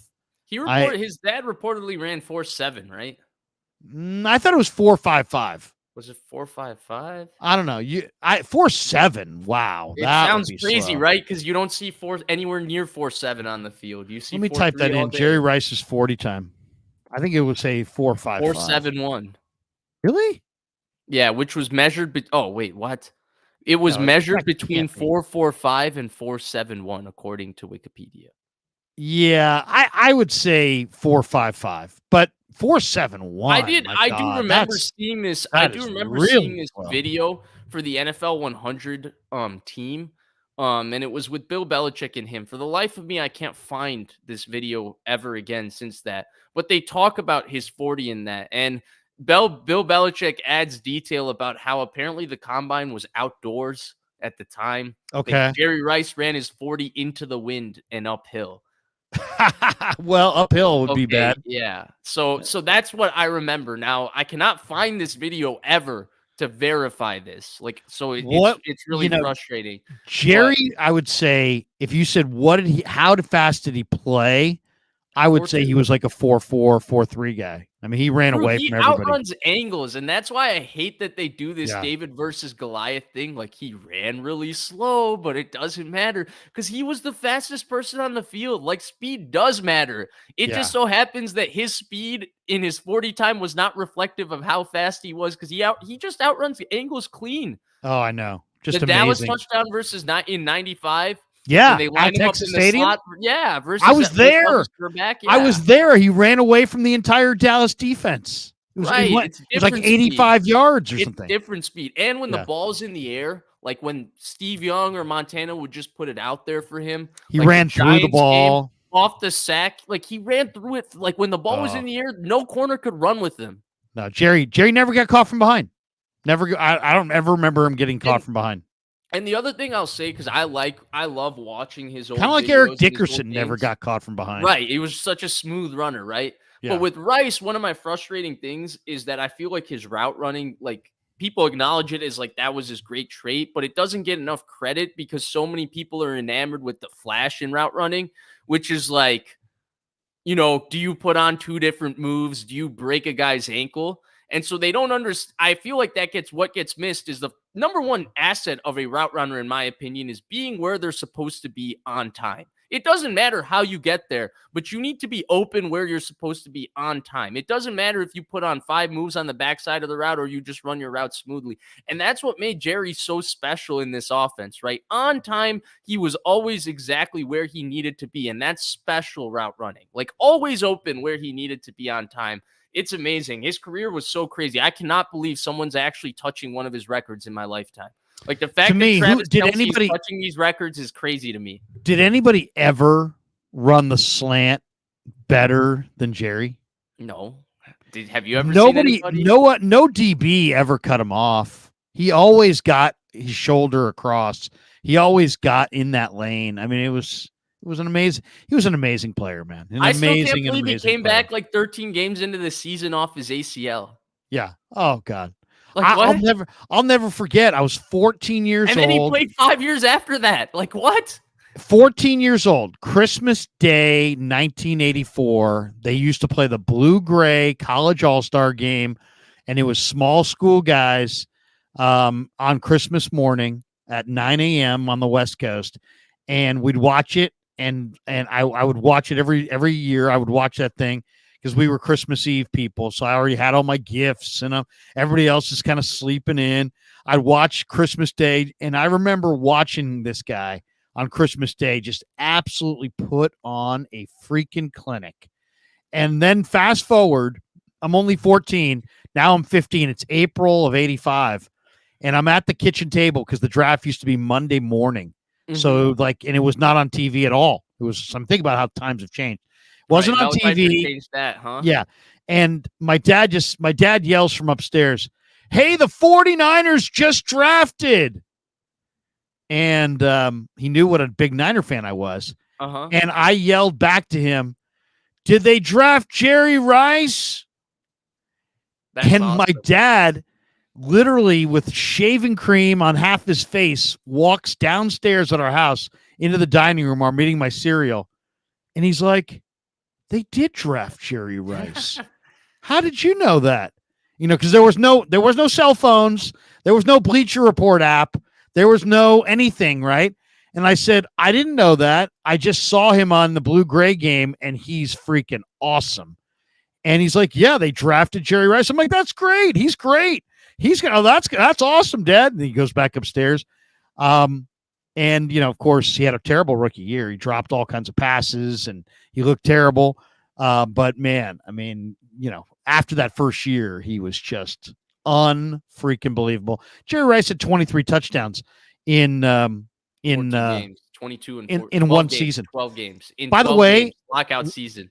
Not to get into this because you and I went at this before, but my son, my 14-year-old, as I was getting ready to go to Niners Lions, said, "Dad, I've got a great stat for you." Ooh. That you can ask O'Neal. I'm like, "Great. What is Lorenzo O'Neal? Yeah, Lorenzo O'Neal. I do the pregame with him. He goes, "Guess how many red zone targets Brandon Ayuk has had this year?" Mm-hmm. Do you want to guess what it was? I lost track. I was keeping a running count after we debated about it for a little bit. And it was like each time after we debated it, he ended up getting like red zone targets and red zone touchdowns in like the next 3 or 4 games. It was like a wild thing. Red zone targets, though. I'm not talking about touchdowns now because touchdowns have to be, red zone is what, 30 or 25 yards in? 20. He had 4. Yeah. 4. I think he had 3 touchdowns and 4 red zone targets. 4 red zone targets. Yeah. For the season for Ayuk. Yeah. And when I asked O'Neal, guess what he guessed? 35. What? 35. He goes, "I don't know, 35." And I'm like, 4. He He couldn't believe it. He was Dude, shocked. they were so committed to getting McCaffrey that record, though, at one point in the year, But that it even felt that, like they that were that's nowhere else in the shocking. red zone. But Krug, when you see them in the red zone, right, does it not feel like they go McCaffrey first? And if they don't get it to McCaffrey, it feels like they're going to try to get the ball to Debo. And Debo attacks to find the end zone with the tenacity. But Ayuk is just so smooth at creating space down there. He's just so good at catching the ball away from his frame in tight spaces. You would think that they would give him more opportunities. For whatever reason, they just keep going to Christian McCaffrey. I'm surprised it's 4 because I thought it got up to 5 or 6. I wasn't following it when I was in India, but I was like still kind of paying attention to it. It staying at 4 means he has 3 touchdowns, Krug, in 4 red zone targets. That's an amazingly low number. That's an amazing. Hey, he got one at least versus Detroit. How about that? No, I mean, shocking, though. It's a shocking one. Mazin Eltom says, not to jinx anything, but if the Niners lose again to the Chiefs, will they mentally and psychologically be too drained to go back? No, I might be too drained to come back here. Seriously, we all might be too psychologically drained. Dazza says, Jawan Taylor is the most penalized lineman this year. Maybe something we can take advantage of. And Donovan Smith in Tampa was Mr. Holding. Yeah, maybe that. Hey, you know what? Maybe the Niner DNs can dominate. Matthew Sanders is Spags. Able to, right? Like, they should. For all the Chase Young conversation, like, right, he did not play. I think you and I both agree. He did not play as badly as people are making it out to be in that game. Like, I'm actually positive about him. If there's a game for Chase Young to put it all on the line and change how people are talking about him, he should be licking his lips against Donovan Smith and Jawan Taylor. When Tampa beat Kansas City, they didn't have good tackles. Now, their tackles were hurt, so it was different. These guys have played all year. But this is the weakness of Kansas City's line, and this can be the strength of the 49ers if they could get some rush opposite Bosa. But Bosa's looked really good. Maybe Bosa could have a 4 or 5 sack game and be the MVP. You know, maybe it could be that kind of day. You think he can top the 19 game? The 19 game is one of the great games I've seen a D lineman play. It's so unfortunate that Jimmy G, you know. I know. Maybe Bosa can harass and harangue Mahomes all day. Matthew Sanders says, Spags, I have an army. Shanny, we have McCaffrey. There you go. T&K hunting gear. Chiefs' plan will be to run the ball down our throat. No way you don't look at the tape and not plan to run 20 to 30 times. Larry, how would you fix this run defense if you were Wilkes? I would definitely play Jair Brown. Definitely. And I would definitely play Javon Kinlaw more snaps than. Don't worry about the pass rush on the interior. Niners a lot of times play Givens and Sebastian Joseph Day. We want to get a little more push inside. What's more important is that they have Kinlaw occupying interior guys against the run, and they keep Dre and Fred's legs, keep the O linemen off their legs. So that's what I would do. I'd play Kinlaw, and I would if I had to, I would go 5-man front. If I had to, maybe in certain obvious rundowns, I'd play Armstead at defensive end. Mm-hmm. Yeah, I think you got to take some chances here on early downs. More chances than they've been taking. They've been a little vanilla, not really coming after anybody in these early first halves of this game. I don't think they can sit back and let Casey dictate to them, especially while the script is on, because a lead is so important to this Kansas City team. I think they need to come after him early a little bit. Krug, I think this game is going to be, like a lot of football games, is going to be won and lost on third downs. But third down specifically, I think that's another place that the Niners have to take their chances. They got to spy Mahomes, because if it's man coverage, he's going to take his chances running. So you have to spy him, double Kelsey, and play man coverage across the board and say, if Rashee Rice catches, 6 balls for 130 yards on third down and beats us versus man coverage, we'll go shake their hands in the middle of the field, and that happened. I think I would say to Ambry and Lenore and Mooney, hey, gentlemen, I believe in you guys. Yeah, I would pump those guys up. Matchup, right, with Rashee Rice. I do, and I also just don't love the Kansas City receivers. And I would say to those guys, I believe in you guys, and I'd pump them up. If I was Wilkes, I would tell Ambry Thomas, you're the best fucking cover corner. I wouldn't trade you for the world. Right. I don't care what's happened. I believe in you. You and Marquez Valdez-Scantling are about to have a legendary battle on the outside. And I would make Womack active, and I would make Luter active, and I would tell all my young DBs, I believe in you guys. We are going zero. We're going to go man-to-man on these guys, and we're going to devote bodies to the run game, and we're going to let you guys lock it up outside. I believe in you. I'd pump them full of all kinds of confidence and cross my fingers. Educate me on something, right? Because we've gone back and forth a little bit on it, but I'm actually surprised that it's gone this far, right? The Sam Womack situation this year. When he was coming back from injury, I pointed out how he played the Pittsburgh game and was pretty much benched before he got injured. So it didn't feel like the Niners were in love with him. The thing is, visually for me, he feels like the guy on special teams, specifically as the gunner on punts. That seems to be the first guy down there downing punts. He seems to be aggressive as a gunner. He seemed to make tackles, but the Niners have been very comfortable deactivating him. Do you have any insight? I've been obviously. I asked Wilkes about it last week. On vacation and stuff, but I haven't seen anything about why. Do you have any insight? I asked Wilkes about him last week, and I said, "Hey, what does Womack need to do to get on the field?" And he's like, "Well, I don't want to. I want to look at the macro, and I don't want to focus on him. And everybody needs to do their job, and we all need to get better." I mean, he doesn't want to talk about it. Clearly, they feel like he's given up pass plays, but even when he has, he's been right there. It's like crazy. Right there. And the coverage has been, I would activate him. I would put him out there. I would believe in those guys and he doesn't see feel if like you can. the guy that the moment's too big, right? Like No, if you contrast him to Ambry, he feels like a lot more just confident character than Ambry, does he not? Like he feels like it doesn't affect him negative plays as much as it seems to just get into Ambry's head. Because we can talk about Ambry all we want. Ambry's had moments where he's played like starting corner football this year. Yeah, it's Jacksonville. His confidence just seems to just be such a roller coaster. Yeah. It's a Kellen Witherspoon all over again with the confidence. I know but I mean, I don't think the Chiefs receivers can beat these guys one-on-one. I think the Niners physically are good enough across the board, but that's what I would do. Is I'd play man behind and dedicate guys to the box and see if I can play Kinlaw as much as possible, maybe Armstead at defensive end, and just try to give them a more substantial run look up front and lean on my young DBs to make plays. And if Mahomes burns them with all these pass plays down the field, then I'd rather do that than have Pacheco just run it at will against, or Kelsey do what he did, right? Which was 11 out of 11 targets versus Baltimore. Are you kidding me? No, can't happen. That can't happen. That's a good one, though. I like that one, T&H hunting gear. Todd Trance, his 49ers beat Green Bay and Detroit, who both beat Kansas City. They're good. I will say this. Kansas City does not provide as much difficulty weapon-wise. Doesn't put the kind of pressure that Green Bay and Detroit put on you. Mahomes does. Right. And Reed's going to call a much better game than those guys. But I think personnel-wise, they may have already played two teams that have better personnel.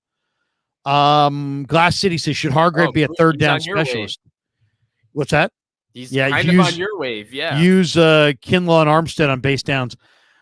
What do you make of Hargrave, man? They gave him the bag. Last week he's going against Awasika. Yeah, they combo blocked him a few times.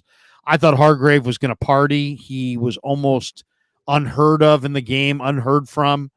I'm really down on Hargrave now. He's been up and down the entire year, right? Like he was another guy during the 3-game losing streak. Like when the conversation was all Brock Purdy, he was another guy who was playing very poorly. I think he didn't record a stat versus the Cincinnati Bengals. Turned out he was a little bit hurt. He was dealing with something then. He came back and started playing better. I don't know that he's playing bad right now, Krug, but it goes to what you're talking about. They gave him the bag to not just be another rotational defensive player. They gave him a bag to be a secondary star, to constantly be disruptive and impacting the game. And I remember the guy in Philadelphia. I was very high on the guy in Philadelphia. I was so excited when they signed him because the guy in Philadelphia was constantly disruptive. I don't find this guy to be constantly disruptive. In fact, I feel like his neutral zone infraction penalties or offside penalties probably equate to his pressures in just about every game. That's what it feels like.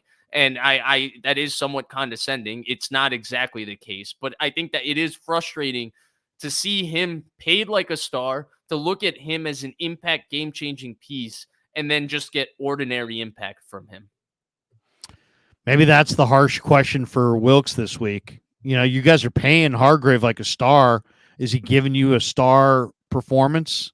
Just ask that. What, though? That's a Wilkes question, because I've heard Kyle Shanahan and Mike Tomlin talking about this. Mike Tomlin has a quote, and I've heard Shanahan referred to it in McVay as well, because they worked with Tomlin in Tampa. So maybe this originates from their group there, that the mark of a great coach isn't getting a C player to play like a B player. He said every coach can do that. It's to get your A players to play like A players, on a night in and night out. So when Mike Tomlin, I heard him say this quote, I think it was on the Pivot podcast, he was referring to Raheem Morris, who's his buddy, right? He's his pal from his time in Tampa Bay. And he was saying his thing of whether he thinks Raheem Morris will be a good coach, this was before he was the coordinator in 2021, would be if he can get Aaron Donald to play his best, if he can get Jalen Ramsey to play his best, because these are already his stars. So in the case of this particular question, from Shanahan's point of view, or at least the one he's described to us publicly, it's on Wilkes to get A-plus production out of a player they're paying A-plus money to in Javon Hargrave, A-plus production out of a Fred Warner, who is an A-plus talent. I mean, he might view it as argumentative, but he'd have to, at the end of the day, he'd have to at least respect. He's done it though, right? Directness. Like he's gotten Mooney Ward, A player, to play like an A player. He's been outstanding this year. He's gotten a B, probably a B player in Diamador Lenore to play like a B plus player. He has elevated some of these guys. There's also some of these guys that have fallen off. It'd be an interesting conversation. You should ask it though. I would. I'm going to have to ask some tough questions this week for sure, and maybe that's one of them. Krug's coming. He's gonna. Yeah. He's Krug's. Dude, I'm the one who asked the Jair Brown question last week. I'm like, Jair Brown, man. Right. I heard you ask it, and he's like, well, we're gonna have to see. And he knew exactly what I was getting at. I mean, right. I'll go as far as to say, I'll say this: I don't think the Niners win this game if they don't make that adjustment this week. I agree. There were a lot of tackles. I didn't think he played. He had 10 tackles. He's a young player. He's a young player. He's a developing player. I still think he makes mistakes, but there were times from depth that he had to make tackles at the end of long runs in the alley, right? Turn a 10-yard run, stop it at 10 yards. Don't allow it to become a 12, 15, 20-yard run, right? Like the Aaron Jones 60-yard run. Logan Ryan could have made the tackle in the alley for about 18 yards. Still a big run, but it's not backbreaking like the 60-yard run. Jair Brown made those tackles in the first half versus Detroit. You're right. He will hurl his body around. Flav says, what really would have happened if we'd gotten Brady in 2020? Our entire team was decimated by injuries that year. Can't see how we would have won with him.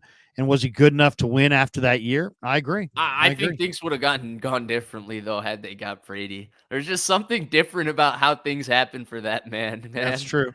But, just based on the way it actually went down, it's a fair question. Joey Mellon says, ooh, the Vish Krug combo on a Tuesday. Oh, is it a good ooh, or is it like a ooh? Vish no, I think it's a good ooh. I know a good ooh and a bad ooh. No. No, Vish, this is Vish and I did almost a year of just the two of us. And then we went with the trio, right. But I figured with things getting down to the nitty gritty, Niner fans need more content, and me and Vish can really cook in some of these 2-hour shows. The pace is great. Krug, we had these going during the off season, and dude, I love you and me, when we our pace is freaking fast. Yeah, we go. It moves. It goes. Yeah. So I like that. Sometimes in the 3-mans, I love the 3-man. I mean, me, you, and Jesse go Thursday night. Coach joined us for a while when you were out of town. And the 3-mans are really cool, but the pace, just out of respect to be like kind of topics. What do you think? All right, what do you think? You can't go back and forth on the 3-man because you lose the third guy. So that's why it slows down, because it has to go from me to you to Jesse, or from Jesse to you to me, and then we can start the back and forth. And by the time we're there, everybody's tired, and that's why we go for 3 hours. The best way to do the 3-man, and we probably should do this, is instead of us all commenting on every topic, we should just You know, Flip it to each other. Let's give it a or try. just this Thursday. like, hey, hey, Vish, what do you think of this? All right, now let's go to hey, Jesse, what do you think of that? As opposed to now, what do you think of this, We're Jesse? here with you. You're hosting it on Thursday. I I'd know. love to give that format a try. If you want, I we know. can test run it. Let us we know. should try. We should try that. We got this one from Flav. He says, think public. First of all, did I put that up there? I did, didn't I? And then this one, think public goes Mahomes Chiefs. Yeah, I like that we've eked out wins and they've looked dominant. If our D line actually shows up, we're winning this. I placed the biggest bet I've ever made, $20K. $20K on the Niners. Flav. Flav is doing two things on that. 20K. He's really flexing. Right. There we go. That's the second part. Flav's just putting it out there that he rolls different from the rest of us. Damn. Hope you use promo code Krueger on that bet. Now I kind of feel like the 999's a slap in my face. I mean, 20K. You're throwing 20K? No, I'm just joking, bro. Thank you for the super. I hope you win big money, Flav. Seriously. Hope you win big money. Get another dog or two, right? Flav's got the two big dogs. Front row says, are the best three corners for the Super Bowl Mooney, Demo, and Logan Ryan? I think regardless of Ambry's health, that might be the best three with Ryan at nickel. Right. That's possibly, but the one thing is Ryan he's 33 or whatever, and Ambry's probably their best athlete corner. Right. He runs the best, and he's probably their best hitter. Wilkes says he thinks he's their best run defender corner. So when he sees it, he's the most aggressive in terms of coming down and hitting it for sure. Yeah. It's interesting because we answered this question at the beginning of the show, right? And I honestly, Krug, it's easy to look at those 12 snaps and bring it up as a question, but those were 12 snaps from Logan Ryan at the end of the day. And the big question for Logan Ryan at nickel, which we didn't really get to see in those 12 snaps, is can he run? Can they play him at man coverage in nickel? Can he run? Because the issue with Oliver was he couldn't run with anybody. And so that's why they like Lenore in there, because Ambry, for all his faults, he can run with everybody. Now, he might run into somebody and tackle them when the ball's in the air, but he can run with them for sure. So it's hard to say. I'm going to build up Ambry this week. I'm going to go up to Ambry. I'm going to build him up because I got a good dialogue with him. I'm going to say, hey, bro, you got this, man. You got this. You can lock up anybody. You can play with anybody. I will say I'm shocked that Wilkes said that he's their number one run defending corner. That's interesting. He said that. I figured it was week 5 or week 6, but he said it. That's a good question though. Zachary Kelway says I would sew my face to my buttonhole to have a Fonga on the field for this game. Butthole. Oh god. The imagery on that, Zachary, is very strong. That's crazy. Yeah, I miss a Fonga. You know where you miss a Fonga is that in obvious run situations, Hufanga did so much great film work that he would attack the mesh point in the backfield as if he knew the play. And who does that? Nobody's done that since. So his film study, I think Hufanga might be their smartest defender. They also miss his energy, right? He was just another crazy high energy, high compete guy. Oh, there you go. Krug's bringing his energy with the Talanoa. Yeah. Talanoa is a freaking awesome dude too, by the way. He's just, I know we're supposed to not really care who's a good guy, who's not a good guy, but I'll tell you, man, that guy is the kind of guy that, I would put my life in that guy's hands. That's the kind of guy you want to marry your daughter. That's the kind of guy that you really feel like you can really lean on. I mean, he is solid. I mean, just a really solid human being. Rohan said, same ref as in 2019 Super Bowl, Bill Vinovich. I'm expecting Bosa to get held all day without it being called. Oh, my God. Oh, man, Rohan, don't put that out there, man. That's where Shanahan's got to have a pre-show, conversation, right? That's where he's got to go. He's got to say, "Hey, man, watch this. This." He's got to play that gamesmanship, right? Whatever gamesmanship got Andy Reid to call those 2 neutral zone infraction penalties on Bosa, I'm not letting it go, Krug. I'm going to be hammering that point for the next 2 weeks because I want it brought up. I want it being talked about. whatever he did to do that, Shanahan needs to do the same thing. Hey, Krug, I rumor has it that Mahomes commits a penalty every time he receives the snap. What's that? How? Let's make something up. What do you think? Oh, yeah. Yeah. No, but Hey, that might be a good one. That might be a good Mahomes. That might be a good question for Shanahan at some point during the week. It's like, hey, are you going to talk to Vinovich about the ridiculous holding that went on in the last Super Bowl? Right. Or how about even sending them video of that and just say, be on the lookout for this because this happened last time and it's cost us and I don't want it to fucking cost us again. How about that? Harold McAllister says, why not sign Jordan Willis? I've gotten this question a bunch. To do that since the offseason. Krug wanted to bring him back in the first place. I don't understand what's not to like. I remember last year standing in the locker room and I'm standing there next to Demo Lenore and Drake Jackson. And I said, who's the most underrated player in the room? And Drake is looking around the room and Demo's like, Jordan Willis. Just say Jordan Willis. Jordan Willis. And it's like Jordan Willis runs 4.5. He's a great guy.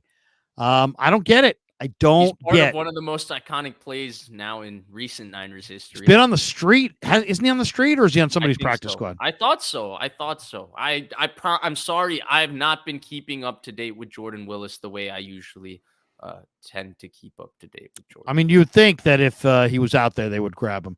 Cryptic says Brock didn't have his best game against Baltimore and Cleveland, and now he faces another top D in the biggest game. Who do you think he should rely on? Is that like which skill weapon is going to have a big game? Krug, obviously it's always CMC, but for me, this is a Debo game. I think it's going to be a tougher game for IU because I think they're Snead and McDuffie are going to press him and they're going to, get in his face off the line of scrimmage. He's going to have his opportunities to make plays because they'll take their chances in man coverage, but those are two really good corners. They're going to battle him. To me, this is a game where Debo's physicality, Debo's ability to make plays after the catch is such an X factor. He also just shows up in these kinds of games. He was a problem. They didn't want to tackle him in the last Super Bowl. He was outstanding versus the Lions. To me, this is a game where it's the same two rookies from 2019. The two rookies you could argue like were the two that flipped it around. Debo and Bosa. Bosa in round 1, Debo in round 2. Those are the two guys that got to do it for me. Bosa on defense and Debo on offense. What do you think? Oh, man, it's a tough one. I mean, you got Bolton, who's such a phenomenal middle backer. He runs so well. Right. Snead is a true dominating outside corner. He'll be on Ayuk, I would imagine. Then you got whoever's in the nickel is going against Trent McDuffie. Isn't he an all-pro nickel? He is an all-pro nickel, but you got Chris Jones. I do think that's a physically imposing matchup for Juwan Jennings that I like. Because the one thing about McDuffie is a really good player, really good athlete, unreal feat when he came out of Washington, really smooth mover. He's not like the most physical guy. Snead is a lot more scrappy and physical than McDuffie. And dude, is there a more physical guy in these playoffs than Juwan Jennings? Is there a guy that plays with more heart, just more compete, just more want to and energy than Juwan Jennings? Like, I think Jennings is a guy that can have his way with Snead. Now, they don't go to him enough for him to have like a drastic impact, but I do see him making a couple of key catches in this game. What do you think? Yeah, maybe it's Kittle against Tranquil or Leo Chenal if Willie Gay can't go. Maybe it's Kittle. Maybe it's Tranquil. You think they'll make a concerted effort to get Kittle the ball? Because it feels like when Debo, McCaffrey, and Ayuk and Kittle have all played together, like Kittle is the primary or the guy they're trying to get the ball to on the least instances. Like, I feel like a lot of their offense is just around getting the ball to 19 and 23 naturally. And then when they throw it, they try to get favorable routes for Ayuk. So I don't know that maybe they bring the big Kittle game out of nowhere finally because he's just such a star. Maybe this is the game that Kittle pushes past Kelsey as the best tight end in the game and wins the MVP. Ooh. I might want to feature Kittle, especially if it was Tranquil, because otherwise I don't love some of those matchups. I mean, I think this is why they're stars, right? McDuffie's Kansas City's got a lot. Snead's a star. Jones is a star. Yeah, I mean, Justin Reed is a stud. How are they going to handle Jones? You don't. Is there anything that you can do to Jones? He plays left defensive tackle, So And he's the thing going is- up against Feliciano. The thing with Jones, Maybe Krug, is that Feliciano's it's got not- his number. I don't know. No, I don't think so. Because the thing with Jones, Krug, it's not that he'll be dominant the entire game. Like He'll they'll bat have- passes down. Right. They'll get their opportunities to make plays on his side. Like they'll have a plan for him. But he came through, right? Like the play Josh Allen missed the throw versus the Bills. It was Chris Jones's pressure that caused it, right? Like the Niners, like in those plays, who sacked Joe Burrow last year? In the big moment, like 95 high leverage situations, he just comes through closing the game with sacks. He's one of the He's such a greatest great defensive player. players of all time. I mean, in my opinion. Sure. I think this dynasty is built on the fact that they have arguably the greatest tight end, a guy who looks on his way to becoming, the greatest, if not the second greatest quarterback, one of the Like, greatest coaches. if you said and a who's the great best defensive player. Who's better, Aaron Donald or Chris Jones? Against the Niners, it's Chris Jones. Yeah, it's that power, right? Because Donald is a lot of things. He has power, but he's just not that like mammoth 6'5", 330 that nobody can handle. So they can get him with the misdirection stuff, get him on weird angles, and just try to contain him for the entirety of the game. Chris Jones just has moments where no matter what you do, he just picks up the guy in front of him and throws him back and does back. Does the guy ever get hurt?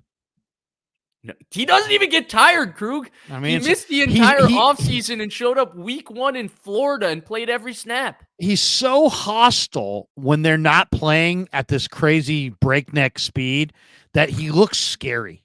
Like when you see him on the sideline yelling at his teammates, he looks like he would kill them if they didn't play harder. I mean, he looks. I don't know if I've ever seen a guy look that quite that hostile on the sidelines. I mean, he is hostile. I don't know. You would know better than me, but Lawrence Taylor was a pretty scary looking dude in all the videos. It's in that same vein. It's absolutely in that same vein. Lobs all day. I promise you all 49ers. I promise you all 49ers are winning it all. Let's go, Lobs. Tell him. Damn you, Lobs. I hope you're right. I hope you're right, brother. Lobs all day. I was high on Brock Purdy from the first day I laid my eyes on his college tape. Hey, he was. He got a lot of hate on Twitter. Shout out to you, Lobs. Way to Really? go. Yeah, he was. He really was. Good for him. People thought it was a troll job, Krug. He was right there with you. Damn. That sounds like before. That sounds like before me. Where I respect Lobs is he stood in the face of a lot of fires for that take back then. And My revelation on Purdy came between draft day and minicamp. Because that's when my scouting buddy sent me the video. Because I did a show with you after the draft. You were so unhappy they picked him. I went on vacation. I wasn't sure if I was streaming anymore, and you coaxed me to come back to stream. And we're into like the 3rd preseason game, and I'm showing up with this crappy light in my new apartment, and you're like, so this Purdy guy just looks like a superstar, right? And I was like, yeah, he looks like a pretty good quarterback, It's like, what do you think your career outlook will be for him? And I was like thinking, like, I'm being very complimentary of the guy. Colt McCoy had a 15-year NFL career, or 14-year NFL career, who as a backup, like he was a good player for a long time. So I throw Colt McCoy out there, he's a year removed from beating the Niners in Levi's. And you're like, that's crazy. Colt McCoy. And then I'm like, oh my God, was that crazy? Then you go to Drew Brees. So then I'm like, you're crazy. And now look at the start of his career. Dude, seriously. I was crazy. Yeah, Drew Brees. And Willie Snead said it to me in the locker room last year. He's like, dude, I played with Drew Brees. He reminds me of Drew Brees. Did Whitner also tell you what he thought of Tolzien, though? What's that? He liked Tolzien? Whitner, do you not remember Whitner used to call Tolzien Baby Breeze? Oh, that's right. That's right. Yeah, Scott Tolzien. Tolzien he was good at Wisconsin. He was good at Wisconsin. Good in the preseason. He was good versus the Niners when he was on the Chargers. Yeah. For that preseason game. Heck, Colt McCoy completed 85% against the Niners in that game and beat the Niners. I remember James that. Conner has never been more unstoppable. That was when I was like, oh my God. The 85%. I went to that game, dude. Oh my God. That was a low point. They still had a good year though, right? They wound up in the NFC Championship. Playoffs. Yeah, and the NFC Championship. David they beat Sante. Dallas in Dallas. Yeah. They beat Green Bay in Green Bay. Yeah. It was like almost the perfect year. Yeah, unbelievable. David Sante with the super sticker. There you go. Flav back with this one. He says a quarterback that's a better runner than passer will likely never win a Super Bowl. Cat probably got closer than any other quarterback will because teams didn't really know how to beat RPO quarterbacks then. They do now. Lamar is equals overrated. Wow. I don't know about overrated, but I'll say this. Wade made some big money on the Chiefs last week, and I can feel it. If you make him play from the pocket, you got a much better chance to beat him. John Chisari says, Larry Vish, the NFC champs made me $7,800 richer. Vegas has the Niners as a 2-point favorite. Chiefs losing Charles Omeni, who's a big blow to the Chiefs. Agreed. I agree. I absolutely agree. Dude, 7 sacks in 11 games. Is that what he had? I think that's what he had, right? You know, I know he was unbelievable. If I that's another name. I apologize, but he was unbelievable for that. We've talked endlessly this year about how the Niners' run D is not the same, and I always name a bunch of guys. I've never named him. Dude, Charles Omenihu was a major part of their edge-setting combo. So was Ebukam, man. And also their games that they played with their NASCAR package when they stunted left and right. You could line him up in, out. He was great. Chisari's he was like, if you remember, part of them struggling in 2021 was they were unable to generate interior pressure, right? And they kicked Armstead inside, and Armstead pushed the pocket. But at the beginning of 2021, you went to the NASCAR package, they kicked Arden Key inside, and Arden Key started becoming disruptive. And then they continued to do that with Charles Omenihu, having him play both outside and inside the next year. They missed that versatile, smaller guy who can create penetration and constant pressure from inside. Javon Hargrave was supposed to be that, but yeah, so far not so much. John Chisari says also 49er offense is superior unit to Kansas City's. No Tyreek this time. However, the same ref is the head ref from 2019. Call holding penalties. Yeah. Oh, I know. It's been a theme. Flav says the flag on the fluke to Ayuk kind of felt like one they throw just in case it was intercepted, just to make sure the game stays interesting. I don't know. I think if it's intercepted, the call stands.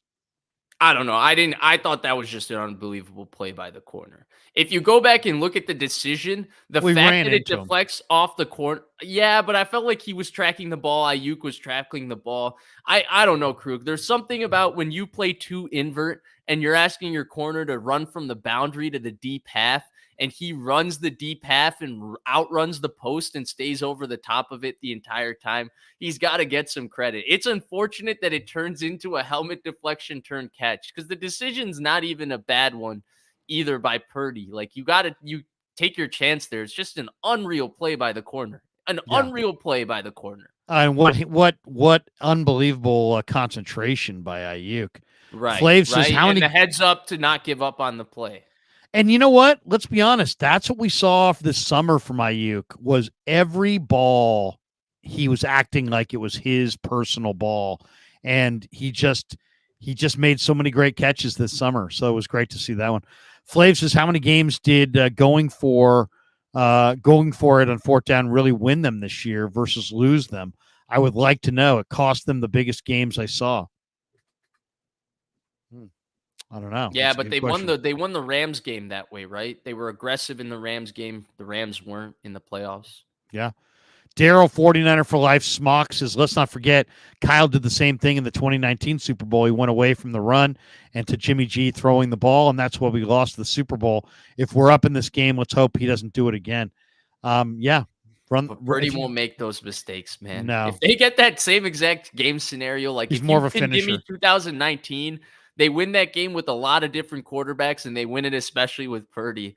Jimmy G he just wasn't it, man. No. Jimmy G was not it.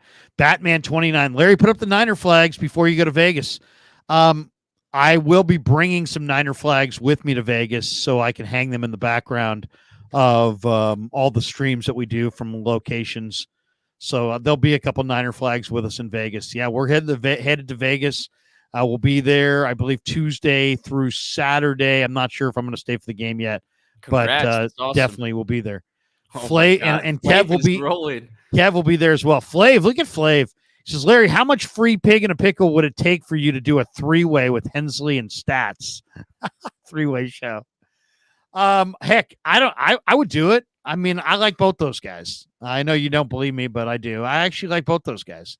I don't know that those guys like me, but I like Stats, and Ryan and I have talked. We have an understanding. We do. Ryan is not a bad guy, and I feel bad because, we all make our football predictions, right? And when you're right, people credit you, and when you're wrong, they come after you.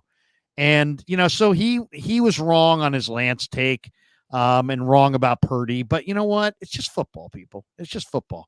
Ryan's a good guy with a good family that he loves and cares about. He's trying to put out good content. He had Mike Singletary on the other day.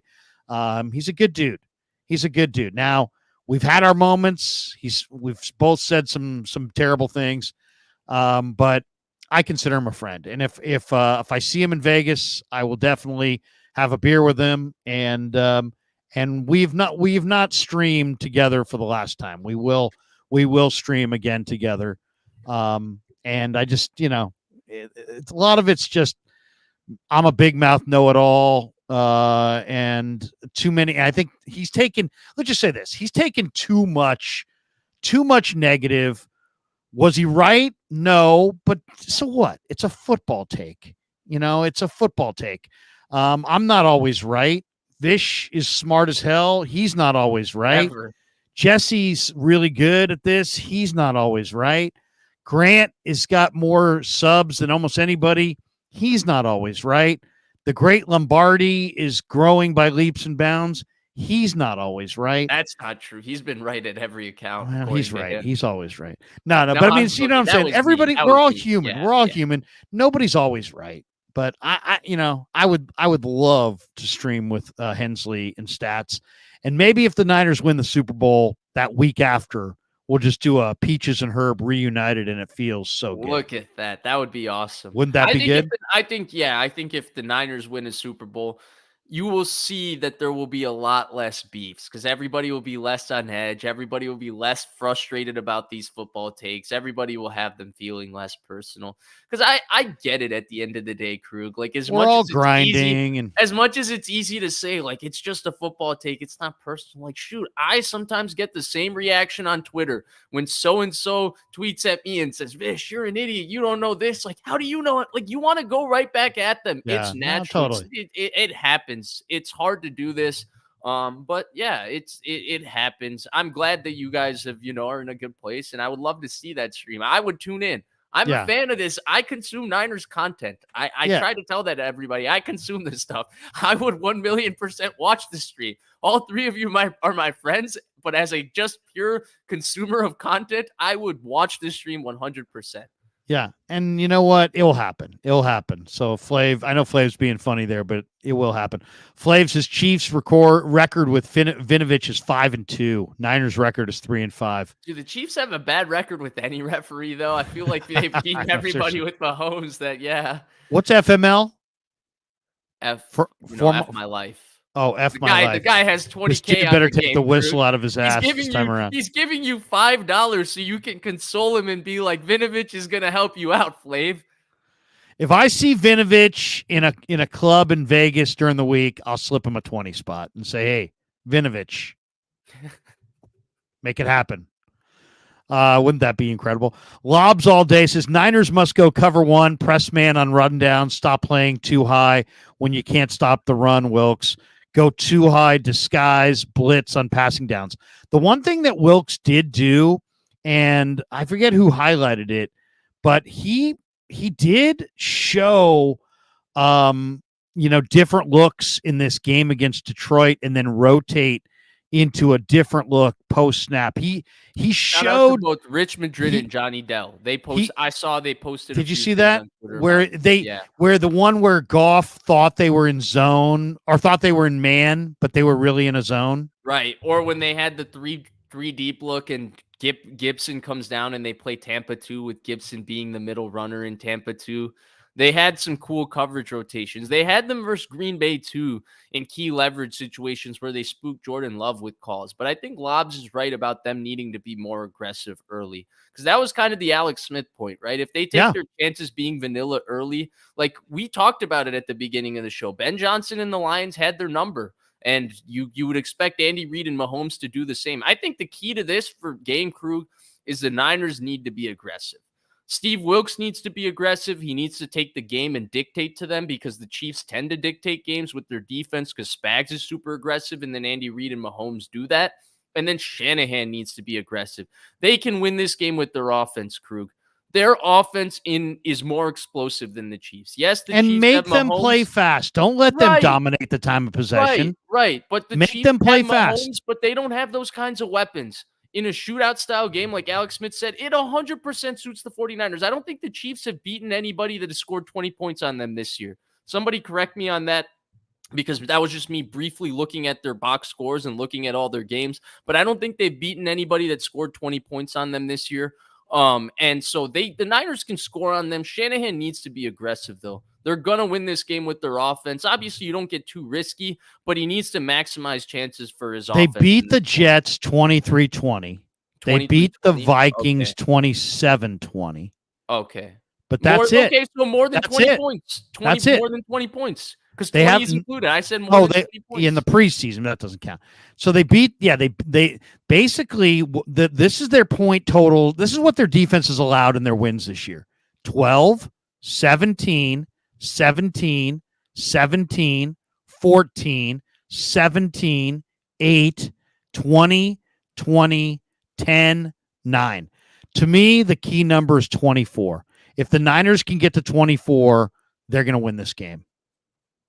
Yeah, I agree. Well, it seems like if they score more than 20 based on their regular season, man, I sometimes I get lucky with this stuff. I look at it, I see the box score. Well, no, it's because your sense of it. You follow it every day, and then your sense of it is spot on, because you kind of it's not like you got to stare at every schedule to know it. That's your sense of it. There might have been one aberration, but basically your point was salient.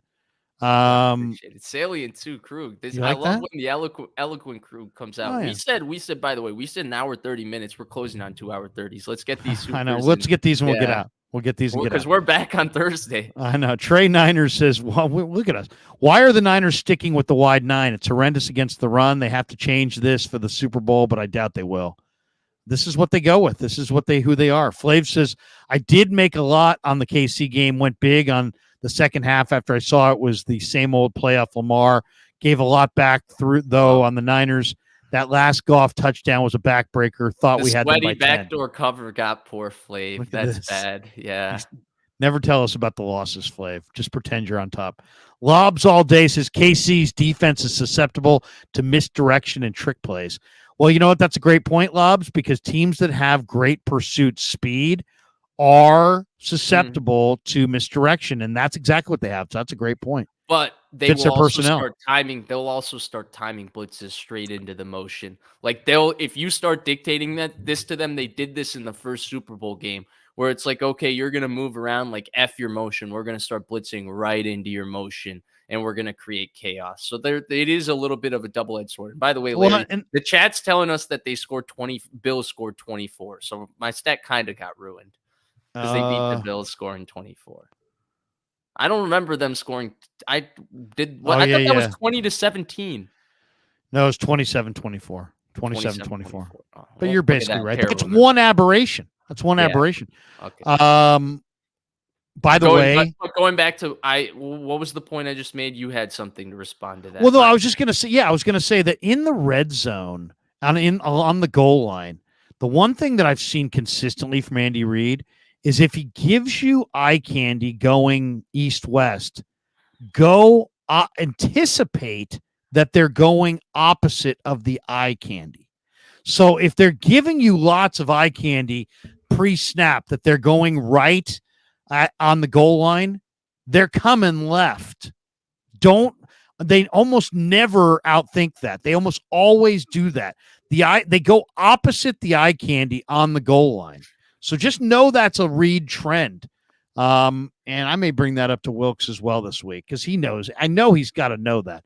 Too much sauce is Krug's doing whatever he can. I'm trying to. Vinovich at 20. I'm flipping Vinovich at 20. I'm talking up Ambry Thomas at his locker. I'm telling Wilkes about the game plan in public. I may have to tell Purdy that, the radio people in Kansas City said that you're the weakest link. What do you think? Yeah. Too much sauce. Is Kinlaw and Young going to have good Super Bowl performances? We hope. I think Kinlaw will. Can. Young has that talent, man. No doubt. He can do it. Flav says Hensley has to have me on for a show because of my bet that Darnold would start more games than Trey this year. I'm going to insist you join us, Larry. Would be a dream of mine for you to be there with us. I'm there. You know what's crazy in all of that, though? I was thinking about it, not specifically about Ryan and Flav, but I was thinking back to that conversation. Do you remember the back and forth when Adam Schefter said that he guarantees that Sam Darnold will be the backup? Like, he put a guarantee on it before training camp and all of that. And now people understand, because you and I remember we're having questions before the show.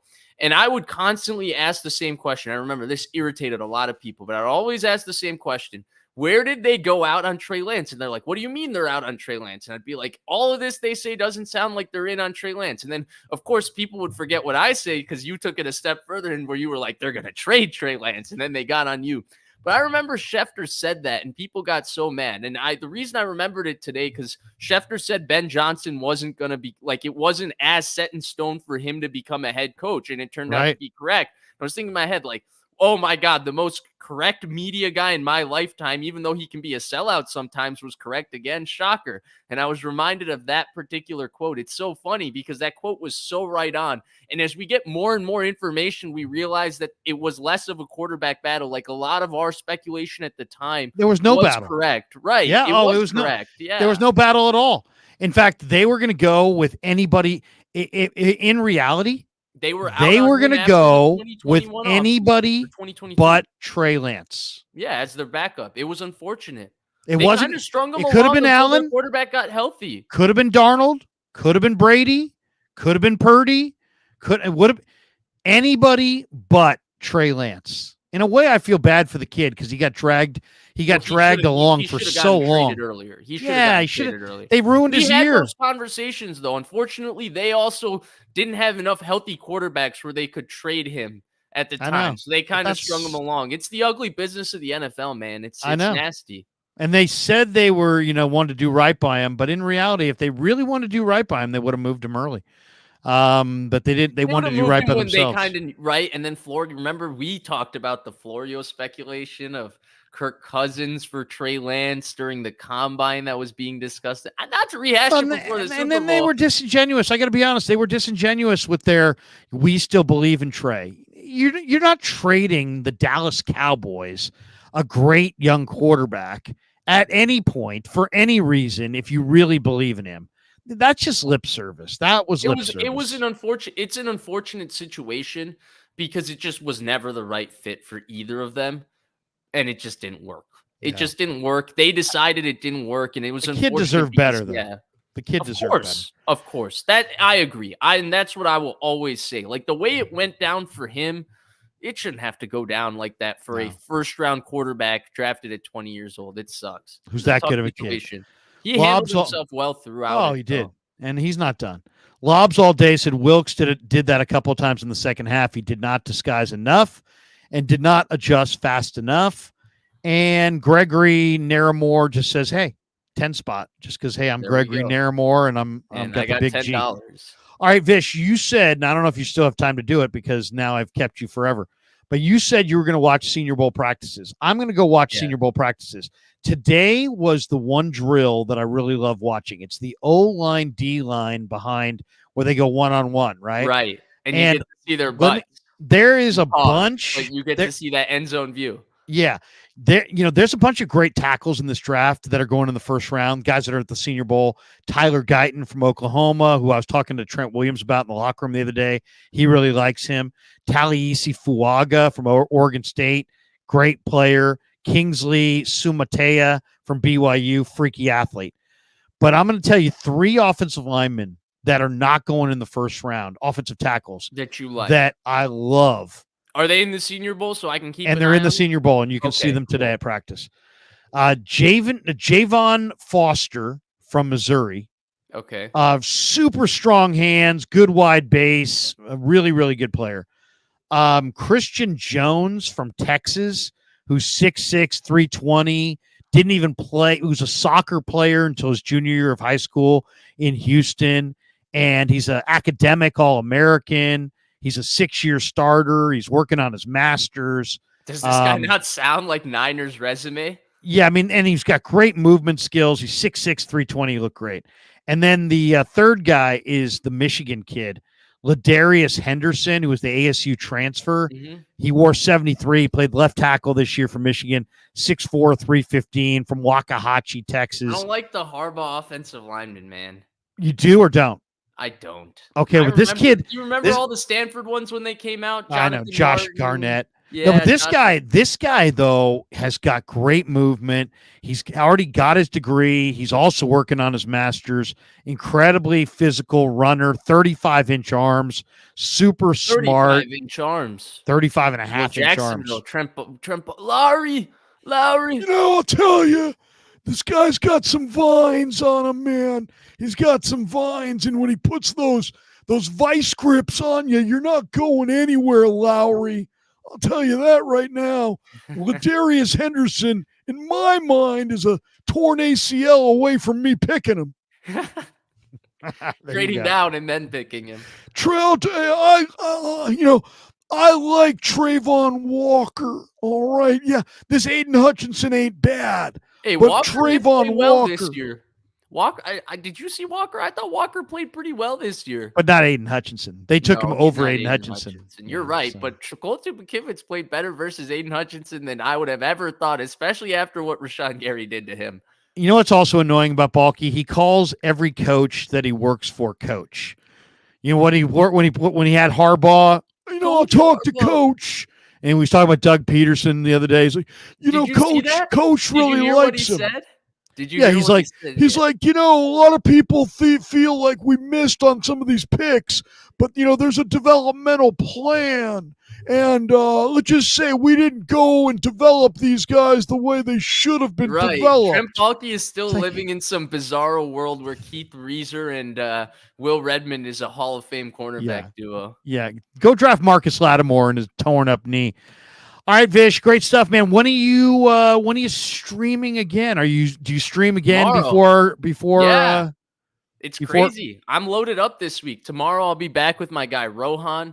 We'll do the Vish and Rohan show, which a lot of people come on there and they're like, this is the Spider-Man meme, you know, with me and Rohan going back and forth, which is real funny. And then Thursday we're back here and it'll just be you solo, me, you, Jesse, and we'll be ready to go. I'm looking forward to it. I'm coaching baseball, and I think there might be a practice, but I think I can probably get out of it. Anyway, but we may have to adjust our schedule for baseball season later this year. Anyway, hey, that does it for us. Thanks to Pig in a Pickle. Thanks to Marin Auto Glass. Thanks to Underdog Fantasy.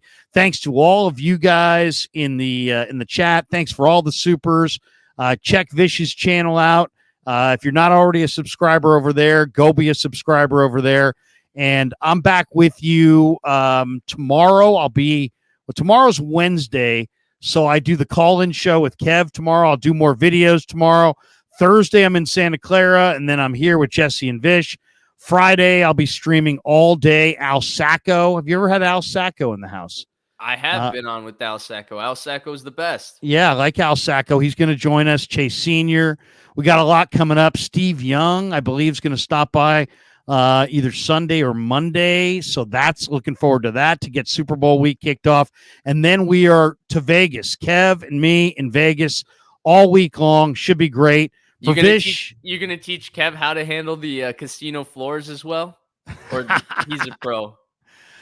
He's old enough. What's your casino game? I like playing a little 21, but you know what? I probably won't play too much. I probably won't do too much gambling. I might do a whole lot of drinking, and you could see me pretty trashed if I'm there. So please come up and say hi. But I kind of promised my wife that if I go to Vegas for a week that, even though I'll be armed with cash, she said, don't gamble if you can help it. And I said, oh, okay, well, whatever. Seems So like a valid ask from her. Yeah, so I won't be gambling too much, but the channel will be there. We will be producing lots of videos. If you see me walking around Vegas, come say hi. Tell me that you're listening to the Krug Show. We'll do a video. We'll do a shot. We'll do something. Vish, see you Thursday night, bro. Thanks, everybody. Thanks. Peace. Yeah, never met a man I've been scared of. Careful.